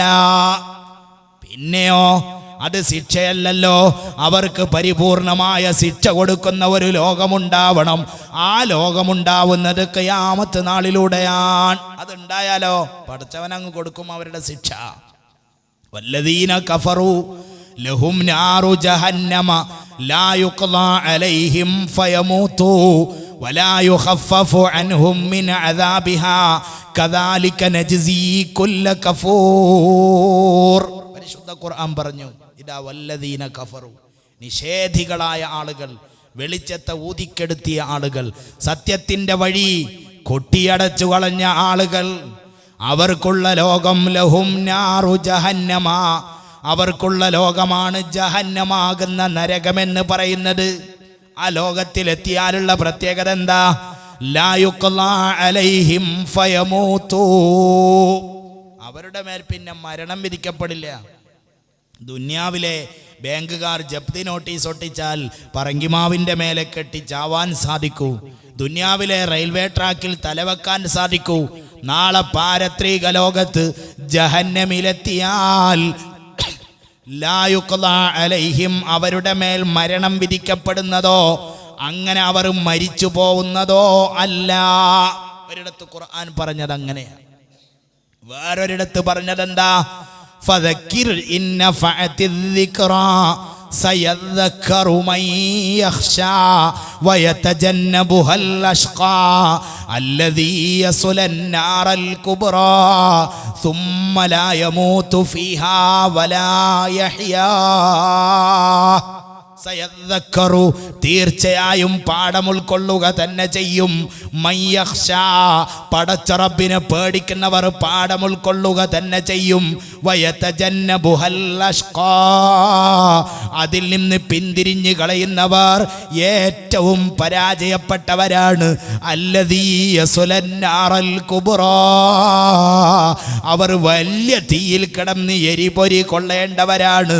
ആ തീയിലെത്തിയാലോ ثم لا يموت فيها ولا يحيا, പിന്നെ അവന് മരണമുണ്ടോ? മരണമില്ല. മരണമില്ലെങ്കിൽ പിന്നെന്തുണ്ടാവണം? ജീവിതമുണ്ടാവണം. വലാ യഹ്യാ, ആനന്ദകരമായ ജീവിതവും അവർക്കവിടെയില്ലെന്ന് പരിശുദ്ധ ഖുർആൻ. ജീവന്റെയും മരണത്തിൻ്റെയും ഇടയിൽ ജീവച്ഛവമായി കിടന്ന് അനുഭവിച്ച് തീർക്കുക തന്നെ. അതിന് ഖിയാമത്ത് നാളുണ്ടാവണം. കുല്ലമാ നളിജത് ജുലൂദുഹും ബദ്ദൽനാഹും ജുലൂദൻ ഗൈറഹാ, അവരുടെ തൊലി ഉരുകി ഉരുകി ഒലിച്ചു പോവുമ്പോ നമ്മളവർക്ക് വേറെ തൊലി കൊടുത്തിട്ടവരെ അനുഭവിപ്പിക്കുമെന്ന് പടച്ച തമ്പുരാൻ. അതിന് പറ്റിയ ഒരു ലോകം ഉണ്ടാവണം. ആ ലോകം അത് ഖിയാമത്ത് നാളിലൂടെയാണ് സാധ്യമാവുന്നത്. എന്നാൽ എപ്പോഴാണ് ഖിയാമത്ത് നാൾ ഉണ്ടാവുക? അതിൻ്റെ ഡേറ്റ് പ്രഖ്യാപിക്കാൻ പരിശുദ്ധ ഖുർആൻ മുതിർന്നിട്ടില്ല. അതിൻ്റെ ഡേറ്റ് പ്രഖ്യാപിക്കാൻ തിരുനബി സല്ലല്ലാഹു അലൈഹി വസല്ലമ തങ്ങളും മുന്നോട്ട് വന്നിട്ടില്ല. എന്നാൽ അതിൻ്റെ ആഗമനത്തെക്കുറിച്ച് പരിശുദ്ധ ഖുർആൻ സൂചിപ്പിക്കുന്നുണ്ട്, പല സ്ഥലങ്ങളിലും സൂചിപ്പിക്കുന്നുണ്ട്. സൂറത്തുൽ അംബിയായിൽ നമ്മൾ ഓതാറുണ്ട്, ബൽ തഅതീഹിം ബഗ്തതൻ ഫതബ്ഹതുഹും ഫലാ യസ്തതീഊന റദ്ദഹാ വലാ ഹും യുൻളറൂൻ. എന്നാൽ ആ ഖിയാമത്ത് നാൾ അവർക്ക് വന്നെത്തും. എങ്ങനെയാ അവർക്ക് വന്നെത്തുന്നത്? ബഗ്തതൻ, വളരെ പെട്ടെന്നായിരിക്കും. വളരെ പെട്ടെന്നായിരിക്കും, ഓർക്കാപ്പുറത്തായിരിക്കും. അങ്ങാടിയിൽ പോയാൽ അവിടെ നിന്ന് സാധനങ്ങളും വാങ്ങി തിരിച്ച് വീട്ടിലേക്ക് വരുമ്പോൾ ലോകത്തിൻ്റെ മഹാകെടുതി നമുക്ക് കാണാം. പാൽ ഒട്ടകത്തിനെ കറക്കാൻ പോയവൻ പാൽമൊന്തയും എടുത്ത് തിരിച്ചു വന്നിട്ട് ഒരു കപ്പിലൊഴിച്ച് വായിലേക്ക് ഉയർത്തിയപ്പോഴേക്ക് ലോകത്തിന്റെ കെടുതി അങ്ങ് സംഭവിച്ചു പോയി. ഒരു പിടി ഭക്ഷണമെടുത്ത് ചുണ്ടോടടുപ്പിച്ചു. വഖദ് റഫഅ അക്ലതഹു. ഇമാം ബുഖാരി ഉദ്ധരിക്കുന്ന ഹദീസിൽ കാണാം, ഖിയാമത്ത് നാൾ നടക്കുക തന്നെ ചെയ്യും.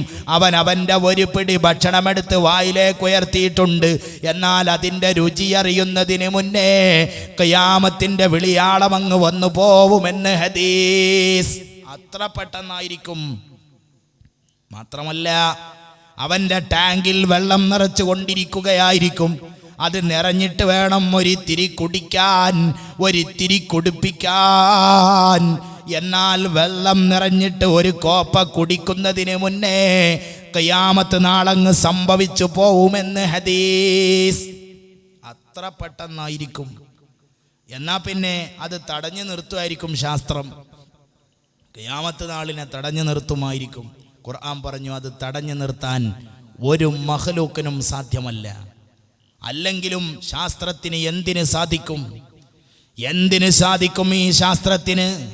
അലയടിച്ചു വന്ന സുനാമി തിരമാലയുടെ മുന്നിൽ പകച്ചു നിന്ന ശാസ്ത്രം, ഭൂകമ്പത്തിന്റെ കെടുതിയിൽ എല്ലാം മറന്ന് വിറങ്ങലിച്ചു പോയ ലോകം, കത്രീനയിലും വിൽമയിലും പേടിച്ച് വിറച്ചു പോയ ലോകം, ഈ ലോകം ഖിയാമത്തിനെ തടുക്കാൻ പോയിട്ട് അതിനെ സ്വപ്നത്തിൽ പോലും സങ്കല്പിക്കാൻ അവർക്ക് സാധ്യമല്ല. സൂറത്ത് യാസീനിൽ നമ്മൾ ഓതാറുണ്ട്, മായൻദുറൂന ഇല്ലാ സ്വൈഹതം വാഹിദ. എന്താ അവർ കാത്തു നിൽക്കുന്നത്? ഇല്ലാ സ്വൈഹതം വാഹിദ, ഒരു സിംഹഗർജനമല്ലാതെ, ഒരു അട്ടഹാസമല്ലാതെ, ഒരു ശബ്ദമല്ലാതെ എന്താ അവർ കാത്തു നിൽക്കുന്നത്?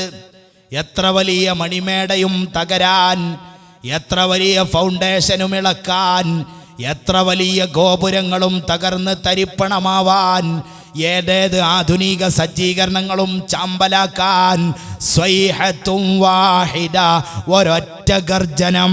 മയൻദുറൂന ഇല്ലാ സ്വൈഹതം വാഹിദ, ഒരൊറ്റ ഗർജനമല്ലാതെ അവരെന്താ പ്രതീക്ഷിക്കുന്നത്? എന്താ അവർ പ്രതീക്ഷിക്കുന്നത്? അത് കടന്നു വരിക തന്നെ ചെയ്യുമെന്ന് അള്ളാഹുവിൻ്റെ പരിശുദ്ധ ഖുർആൻ. എന്നാൽ അതെപ്പോഴാണ് എന്ന് പ്രഖ്യാപിച്ചിട്ടില്ല. പരിശുദ്ധ ഇസ്ലാം കാലത്തിന്റെ ചുവരെഴുത്ത് വായിക്കാൻ പറയുന്ന സമുദായമാണ്. കാലത്തിന്റെ ചുവരെഴുത്ത് വായിക്കാൻ പഠിപ്പിച്ച പ്രസ്ഥാനമാണ് ഇസ്ലാം. കാലത്തിന്റെ ചുവരിൽ ചില ദൃഷ്ടാന്തങ്ങൾ തെളിഞ്ഞു കണ്ടാൽ ഖിയാമത്തിന് ഏറെ അടുത്ത സമയത്ത് തന്നെ വിളിയാളമുണ്ടാകുമെന്ന് പ്രതീക്ഷിക്കണം എന്ന് ലോകത്തിന്റെ ഗുരുവര്യൻ നമ്മളെ പഠിപ്പിച്ചു. ആ ദൃഷ്ടാന്തങ്ങളിൽ പലതും ഇവിടെ പുലർന്നുകൊണ്ടിരിക്കുകയാണ്. ഒരുപാട് ദൃഷ്ടാന്തങ്ങൾ ഇവിടെ പുലർന്നുകൊണ്ടിരിക്കുകയാണ്. പണ്ഡിതന്മാരുടെ മരണവും വിജ്ഞാനത്തിന്റെ ഉയർച്ചയും അതേപോലെ തന്നെ മദ്യത്തോടുള്ള ആസക്തിയും വ്യഭിചാരത്തിന്റെ സീമകൾ ലംഘിക്കപ്പെടുന്നതുമൊക്കെ നമുക്ക് പറഞ്ഞു തരുന്ന കഥകൾ മറ്റൊന്നുമല്ല. ലോകത്തിന്റെ മഹാകെടുതിയിലേക്കുള്ള ദൂരം വളരെ അടുത്തായിട്ടുണ്ട് എന്ന സൂചനകൾ തന്നെയാണ്. ഉഖ്റവിയായ ആലിമീങ്ങളുടെ നിരന്തരമുള്ള വിടപറച്ചിൽ ഖിയാമത്തിലേക്കുള്ള പ്രയാണത്തിന് വേഗത കൂട്ടുന്നതാണ്. എത്രയെത്ര ആലിമീങ്ങൾ, പകരം വെക്കാൻ ആളുകളെവിടെ, നമ്മെ വിട്ട് പിരിഞ്ഞു പോയിക്കൊണ്ടിരിക്കുകയാണ്.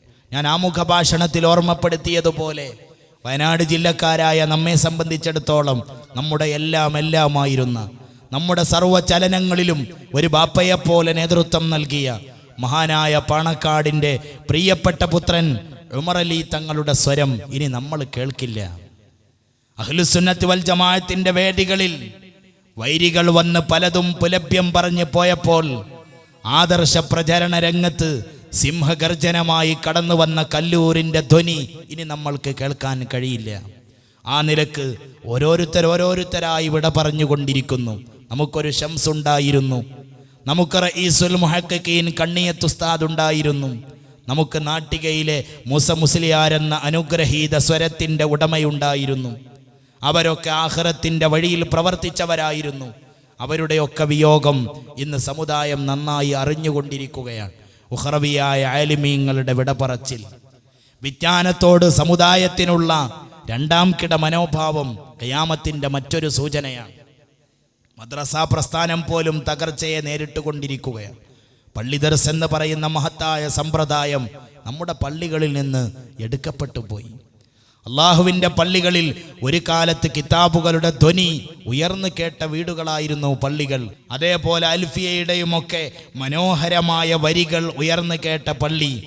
തഫ്സീറുൽ ജലാലൈനി നീട്ടി വായിക്കുന്ന മുതഅല്ലിം കഞ്ഞി കുടിക്കാൻ വന്നപ്പോൾ നിസ്കാരക്കൂട്ടയിൽ നിന്ന് കിതാബ് വാങ്ങാനുള്ള കാശെടുത്തു കൊടുത്ത വല്യമ്മമാർ ജീവിച്ചിരുന്ന വീടുകൾ, ആ വീടുകളിൽ ഇന്ന് മുതഅല്ലിമീങ്ങൾ കയറി വരാറില്ല.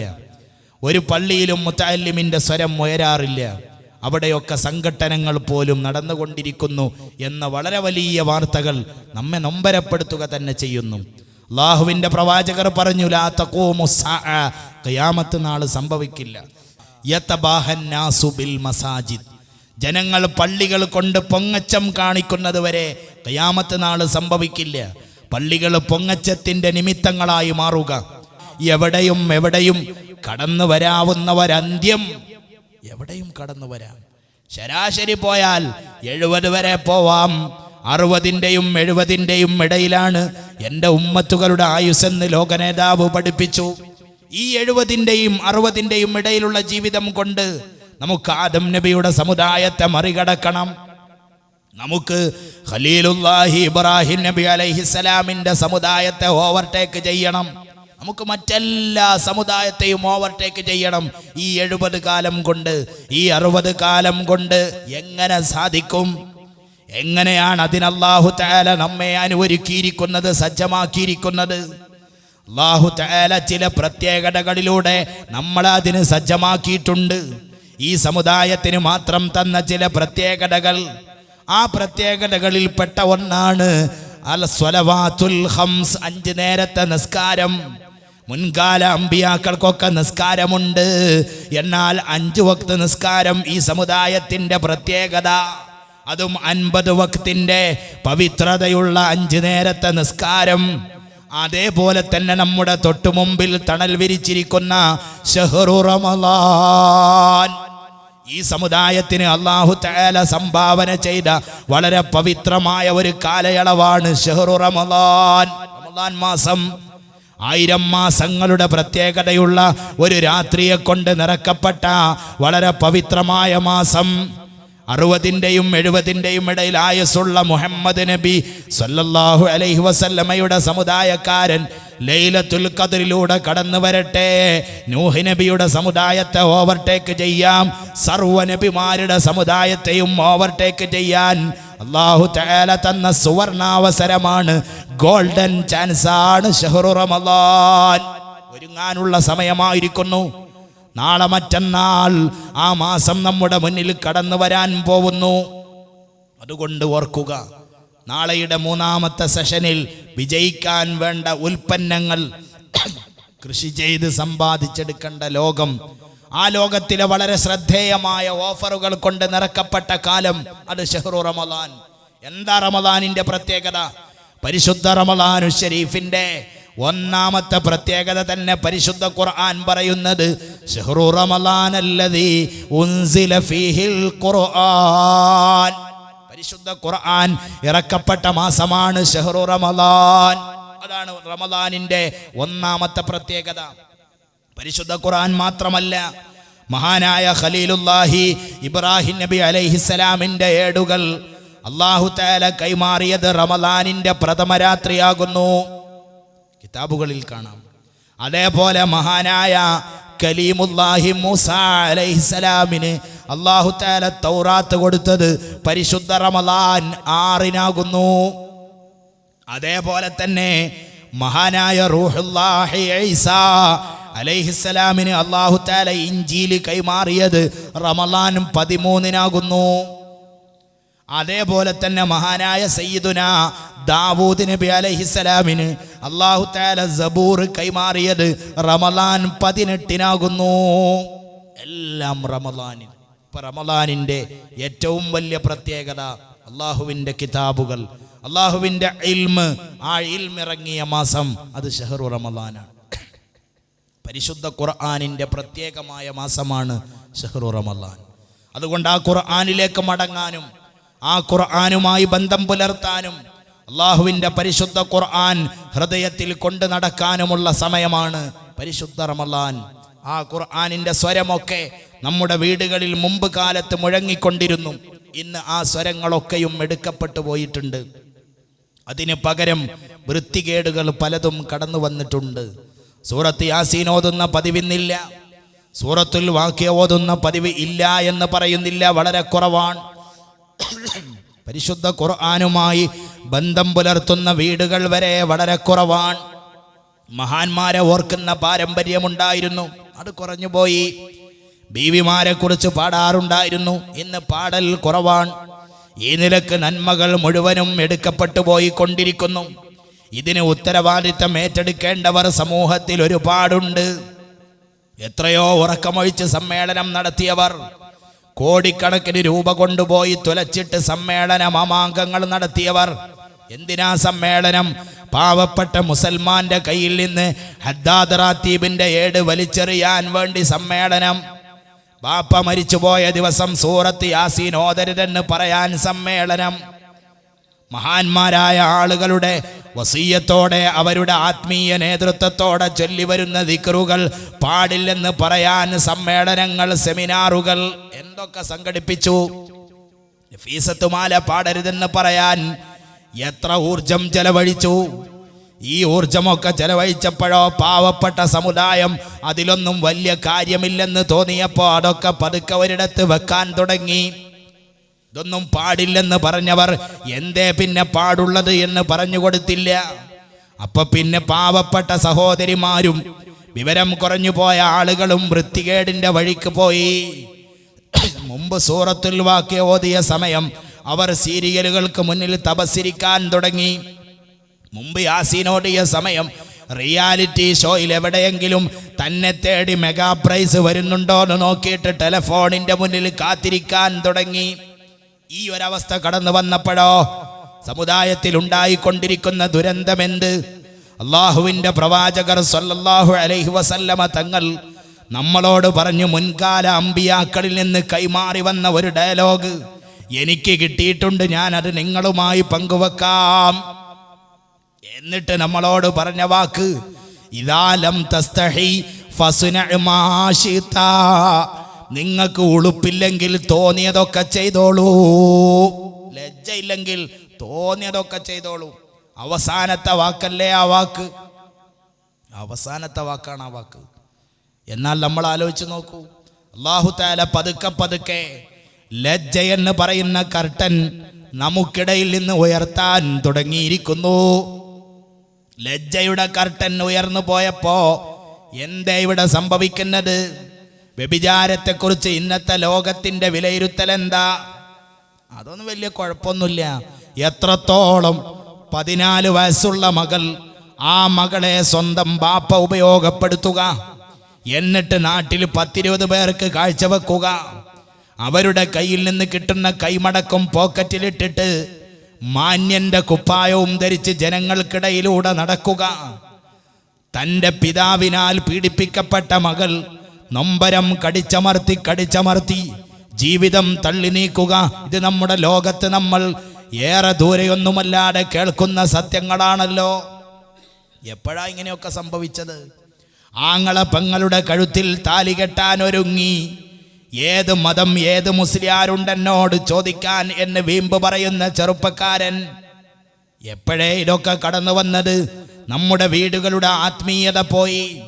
കാമുകൻ കാമുകിക്ക് സ്നേഹചുംബനം കൈമാറുന്നത് ബാപ്പയുടെ മടിയിലിരുന്നിട്ട് മകള് കണ്ടപ്പോ, ആങ്ങളയുടെ അരികിലിരുന്നിട്ട് പെങ്ങള് കണ്ടപ്പോൾ, ജ്യേഷ്ഠന്റെ ഭാര്യയും അനുജനും ഒന്നിച്ചിരുന്നിട്ട് പ്രേമത്തിന്റെ രംഗങ്ങൾ കണ്ണിലൂടെ ദർശിച്ചപ്പോൾ അവർക്ക് പരിസരം മറന്നു പോയതിൽ ഉത്തരവാദി ആര്? ആരാ ഉത്തരവാദി? എന്തൊക്കെ കേട്ടു നമ്മൾ. പൂമ്പാറ്റയെപ്പോലെ പാറി നടക്കുന്ന കുഞ്ഞുമോൾ വെള്ളം കുടിക്കാൻ വേണ്ടി കിണറ്റിൻ കരയിലേക്ക് ചെല്ലുമ്പോ തൻ്റെ വല്യപ്പയുടെ പ്രായമുള്ള സഹോദരൻ പേരൊക്കെ നീട്ടിയിട്ട് കുഞ്ഞുമോളെ വിളിക്കുമ്പോ ഏത് നിഷ്കളങ്ക മനസ്സിന്റെ ഉടമയാ പോവാതിരിക്കുക? എൻ്റെ വല്യപ്പയെപ്പോലെ ഒരാളാണല്ലോ വിളിക്കുന്നത്. കുഞ്ഞുമോളുടെ കുപ്പിവളക്കൈ തൻ്റെ കയ്യിൽ കിട്ടിയപ്പോൾ ബലമായി പിടിച്ചു കൊണ്ടുപോയിട്ട് മൃഗീയമായ പീഡനങ്ങൾക്ക് വിധേയമാക്കിയതിന് ശേഷം കഴുത്ത് പിരിച്ച് കൊന്നുകളഞ്ഞിട്ട് കട്ടിലിൻ്റെ ചുവട്ടിൽ ഒരു പല്ലിയെ വലിച്ചെറിയുന്നത് പോലെ വലിച്ചെറിഞ്ഞിട്ട് മുകളിൽ പുതപ്പും പുതച്ച് സുഖമായി കിടന്നുറങ്ങാൻ എങ്ങനെ സാധിച്ചു ഒരു മനുഷ്യന്? പ്രിയപ്പെട്ട കുഞ്ഞുമോളുടെ രക്ഷിതാക്കൾ പരതി നടക്കുമ്പോൾ വീട്ടിൻ്റെ ജനാലവാതിലൂടെ എന്തേ നിങ്ങൾ പരതുന്നത്? ഞങ്ങളുടെ മോൾ ഇവിടെ എങ്ങാനും വന്നിരുന്നോ എന്ന് ചോദിച്ചപ്പോൾ നിങ്ങളുടെ മകളുടെ കഥയൊന്നും എനിക്കറിയില്ലെന്ന് പറഞ്ഞ് പുതപ്പിൻ്റെ ഉള്ളിൽ ചുരുളാൻ ഒരു മനുഷ്യന് സാധിച്ചത്, അതിനുള്ള ഊർജം കിട്ടിയത് എവിടെ നിന്ന്? ചുരിദാർ വാങ്ങിത്തരാമെന്ന് പറഞ്ഞ് കൂട്ടിക്കൊണ്ടുപോയിട്ട് വിജനമായ തേയിലത്തോട്ടത്തിൽ മലർത്തിക്കിടത്തി തൻ്റെ കാമവികാരം ഇറക്കി വെച്ചതിന് ശേഷം തൻ്റെ ബീജത്തിൽ പിറന്ന മകളെ ഞെക്കിക്കൊല്ലാൻ ഒരു മനുഷ്യന് സാധിച്ചത് എപ്പോഴാണ്? ഇതൊക്കെ നമ്മൾ ഈ അടുത്തടുത്ത് കേട്ടുകൊണ്ടിരിക്കുന്നതാണ്. ലജ്ജ എന്ന് പറയുന്ന കർട്ടനങ്ങ് ഉയർന്നുപോയി. അൽ ഹയാഉ ശുഅബത്തും മിനൽ ഈമാൻ. ലജ്ജ ഈമാനിന്റെ ഭാഗമാകുന്നു. ആ ലജ്ജയില്ലാത്തവർക്ക് എന്തും ചെയ്യാം.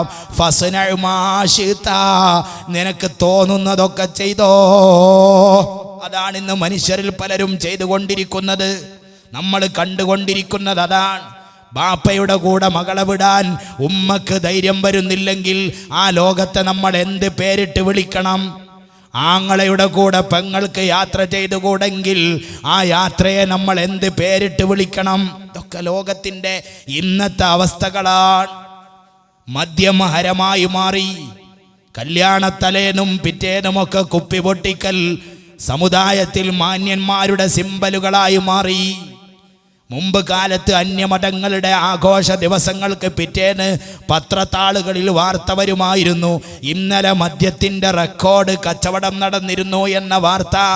എന്നാൽ അതിനേക്കാളുപരി നമ്മുടെ പുണ്യ ദിവസങ്ങളുടെ പിറകിൽ പോലും പത്രങ്ങൾ എഴുതാൻ തുടങ്ങി. ദുൽഹജ്ജ് 11 പത്രത്തിൽ വന്നു, ഇന്നലെ കേരളത്തിൽ മദ്യത്തിൻ്റെ റെക്കോർഡ് കച്ചവടമായിരുന്നു. മിനയുടെ താഴ്വരയിൽ കഴുത്ത് കാണിച്ചു കൊടുത്തിട്ട് പടച്ചവന്റെ പൊരുത്തത്തിൽ ബാപ്പാ കത്തിയൻ്റെ കഴുത്തിൽ വെക്കൂ എന്ന് പറഞ്ഞ കുഞ്ഞുമോനെ ചിന്തിച്ചുകൊണ്ട് ബലിപെരുന്നാളിന് മൃഗത്തെ അറുക്കുന്ന മുസൽമാന്റെ തിരുനെറ്റിയുടെ മുന്നിൽ വെച്ചിട്ട് മദ്യപിച്ച് കൂത്താടി ഗാനമേളയും സിനിമാറ്റിക് ഡാൻസും അരങ്ങ് തകർക്കുന്ന ലോകം. ഈ ലോകത്തല്ലോ നമ്മൾ ജീവിക്കുന്നത്. അതുകൊണ്ട് പ്രിയപ്പെട്ടവരെ, പാഠം ഉൾക്കൊള്ളുക, ചിന്തിക്കുക, ചിന്ത വളരട്ടെ. ഏറെയൊന്നും തുള്ളാൻ അള്ളാഹു ആരെയും അനുവദിച്ച പാരമ്പര്യമില്ല. ഫറോവയുടെ ബോഡി, അവൻ ഏറെ തുള്ളിയവനായിരുന്നു. അവൻ്റെ ആധിപത്യം കൊണ്ട് അക്രമത്തിൻ്റെ നുകം ഇസ്രായേല്യരുടെ നെഞ്ചത്ത് വെച്ച് കെട്ടിയ ഫറോവയുടെ ചലനമറ്റ ബോഡി ഇന്ന് വൈകിട്ടും ഈജിപ്തിലെ മ്യൂസിയത്തിൽ തന്നെ കാണാൻ വരുന്നവരെ നോക്കി പറഞ്ഞിട്ടുണ്ടാവണം, ഇത് കിബറ് കൊണ്ട്, ധിക്കാരം കൊണ്ട് കിട്ടിയ ഫലമാണെന്ന്. ഫറോവയുടെ ജീർണിച്ച ബോഡി തന്നെ കാണാൻ വരുന്ന ഓരോരുത്തരോടും പറയുന്നുണ്ടാവണം. അള്ളാഹുവിന് വലിയ കാര്യമൊന്നുമല്ല. സർവ്വധിക്കാരികളെയും പാഠം പഠിപ്പിച്ച തമ്പുരാൻ അള്ളാഹു തആല ലാളിത്യത്തിൻ്റെ വഴിയിൽ ജീവിച്ച് നന്മയെ പേറി നടക്കാൻ നമ്മെ അനുവദിക്കുമാറാവട്ടെ. അതുകൊണ്ട് ഷഹ്റു റമളാൻ കടന്നു വരുന്നു. ആ റമളാൻ പടിവാതിൽക്കൽ എത്തി നിൽക്കുമ്പോൾ നമ്മൾ പഠിക്കേണ്ട പാഠം പരിശുദ്ധ ഖുർആനിലേക്ക് മടങ്ങാനുള്ള പാഠമാണ്. നഷ്ടപ്പെട്ടു പോയ സമാധാനം തിരിച്ചു പിടിക്കാനുള്ള ഒരേ ഒരു ഫോർമുല അള്ളാഹുവിൻ്റെ പരിശുദ്ധ ഖുർആനാണ്. പരിശുദ്ധ ഖുർആൻ ഓതിയിട്ട് റഹ്മത്തിറങ്ങി വന്ന സംഭവം പുണ്യനബിയോട് അവതരിപ്പിച്ച സ്വഹാബിയോട് അള്ളാഹുവിൻ്റെ പ്രവാചകരുടെ പ്രതികരണം എന്തിനെ ഓത്ത് നിർത്തിയത്? ആ ഇറങ്ങി വന്നത് അസ്സക്കീന, അത് സമാധാനമായിരുന്നു. പരിശുദ്ധ ഖുർആൻ കൊണ്ടുണ്ടായ സമാധാനമായിരുന്നു. പഴയ കാലത്ത് നമുക്ക് സമാധാനമുണ്ടായിരുന്നു, സമ്പത്തേറെ ഉണ്ടായിരുന്നില്ല. നമുക്ക് സന്തോഷമുണ്ടായിരുന്നു, പാർക്കുന്ന വീടിന് സൗകര്യമേറെ ഉണ്ടായിരുന്നില്ല. ഇന്ന് പാർക്കുന്ന വീടിന് സൗകര്യമേറെയുണ്ട്, പോക്കറ്റിന് വണ്ണം വെച്ചിട്ടുണ്ട്, ജീവിത സൗകര്യങ്ങൾക്ക് മാറ്റം വന്നിട്ടുണ്ട്. പക്ഷേ നഷ്ടപ്പെട്ടു പോയത് അന്നുണ്ടായിരുന്ന സമാധാനമാണ്. എന്തുകൊണ്ട് നഷ്ടപ്പെട്ടു പോയി? ഖുർആന്റെ സ്വരം എടുക്കപ്പെട്ടു പോയി. അള്ളാഹുവിൻ്റെ പള്ളികൾ ശൂന്യമായി. പള്ളികൾ മാത്സര്യ ബുദ്ധിയോടെ പടുത്തുയർത്തുക എന്നതിൽ കവിഞ്ഞ് വേറെ വലിയ ചിന്തകളൊന്നുമില്ല. അവിടെ വേറെ വലിയ പ്രവർത്തനങ്ങളൊന്നുമില്ല. മതിൽക്കെട്ടുകൾക്കുള്ളിൽ പള്ളികളെ വരെ നിർത്തപ്പെടുന്ന ലോകം. അതുകൊണ്ട് പ്രിയപ്പെട്ടവരെ, ഈ ഒരു ചിന്തയിൽ ഞാൻ എൻ്റെ സംസാരം ഇവിടെ ക്രോഡീകരിക്കുമ്പോൾ ഒരുപാട് പാഠങ്ങൾ നമുക്ക് പഠിക്കാനുണ്ട്. ഈ മാസം അള്ളാഹുവിൻ്റെ പൊരുത്തത്തിൽ വേണ്ട വിധത്തിൽ ധന്യമായ ജീവിതം കൊണ്ട് സമ്പുഷ്ടമാക്കാൻ അള്ളാഹു നാമേവരെയും അനുവദിക്കുമാറാവട്ടെ. അതുകൊണ്ട് നമ്മളെല്ലാവരും ഈ മാസത്തിന് വേണ്ടി ഒരുങ്ങുക. നാളെയല്ലെങ്കിൽ മറ്റന്നാൾ റമദാനിൻ്റെ പൊന്നമ്പിളി ആകാശലോകത്ത് തെളിഞ്ഞു വരുമ്പോൾ ലോക മുസ്ലിമീങ്ങൾ ഒന്നടങ്കം ആ മാസത്തിൻ്റെ പുണ്യത വാരിക്കൂട്ടാൻ ശ്രമിക്കുമ്പോൾ നമ്മൾ മടിയന്മാരാവാൻ പാടില്ല. ആ മാസത്തിൻ്റെ ഓരോ രാത്രിയിലും അള്ളാഹുവിൻ്റെ മലക്ക് വന്ന് വിളിച്ചു പറയും, യാ ബാഗിയൽ ഖൈർ, നന്മ കൊതിക്കുന്നവരെ, നന്നാവണമെന്ന് ചിന്തിക്കുന്നവരെ മുന്നോട്ട് കടന്നു വന്നോളൂ, മുന്നോട്ട് വന്നോളൂ. അതേ സമയത്ത് തിന്മ കൊതിക്കുന്നവരെ നിങ്ങൾ അലസരായിക്കൊള്ളൂ, നിങ്ങൾ പിറകോട്ട് പോയിക്കൊള്ളൂ. അതുകൊണ്ട് രണ്ടാമത്തെ വിളിയല്ല നമുക്ക് വേണ്ടത്. ഒന്നാമത്തെ വിളിക്കുത്തരം ചെയ്ത് മുന്നോട്ട് പോവണം. അതിനുള്ള ഒരുക്കത്തിന് ഈ സദസ്സ് നമുക്ക് കാരണമായി തീരട്ടെ. അല്ലാഹു തആല ആ മാസം നല്ല നിലയിൽ സാക്ഷി പറയുന്നവരുടെ കൂട്ടത്തിൽ നാം ഏവരെയും ഉൾപ്പെടുത്തി അനുഗ്രഹിക്കുമാറാവട്ടെ എന്ന് ദുആ ചെയ്യുകയാണ്.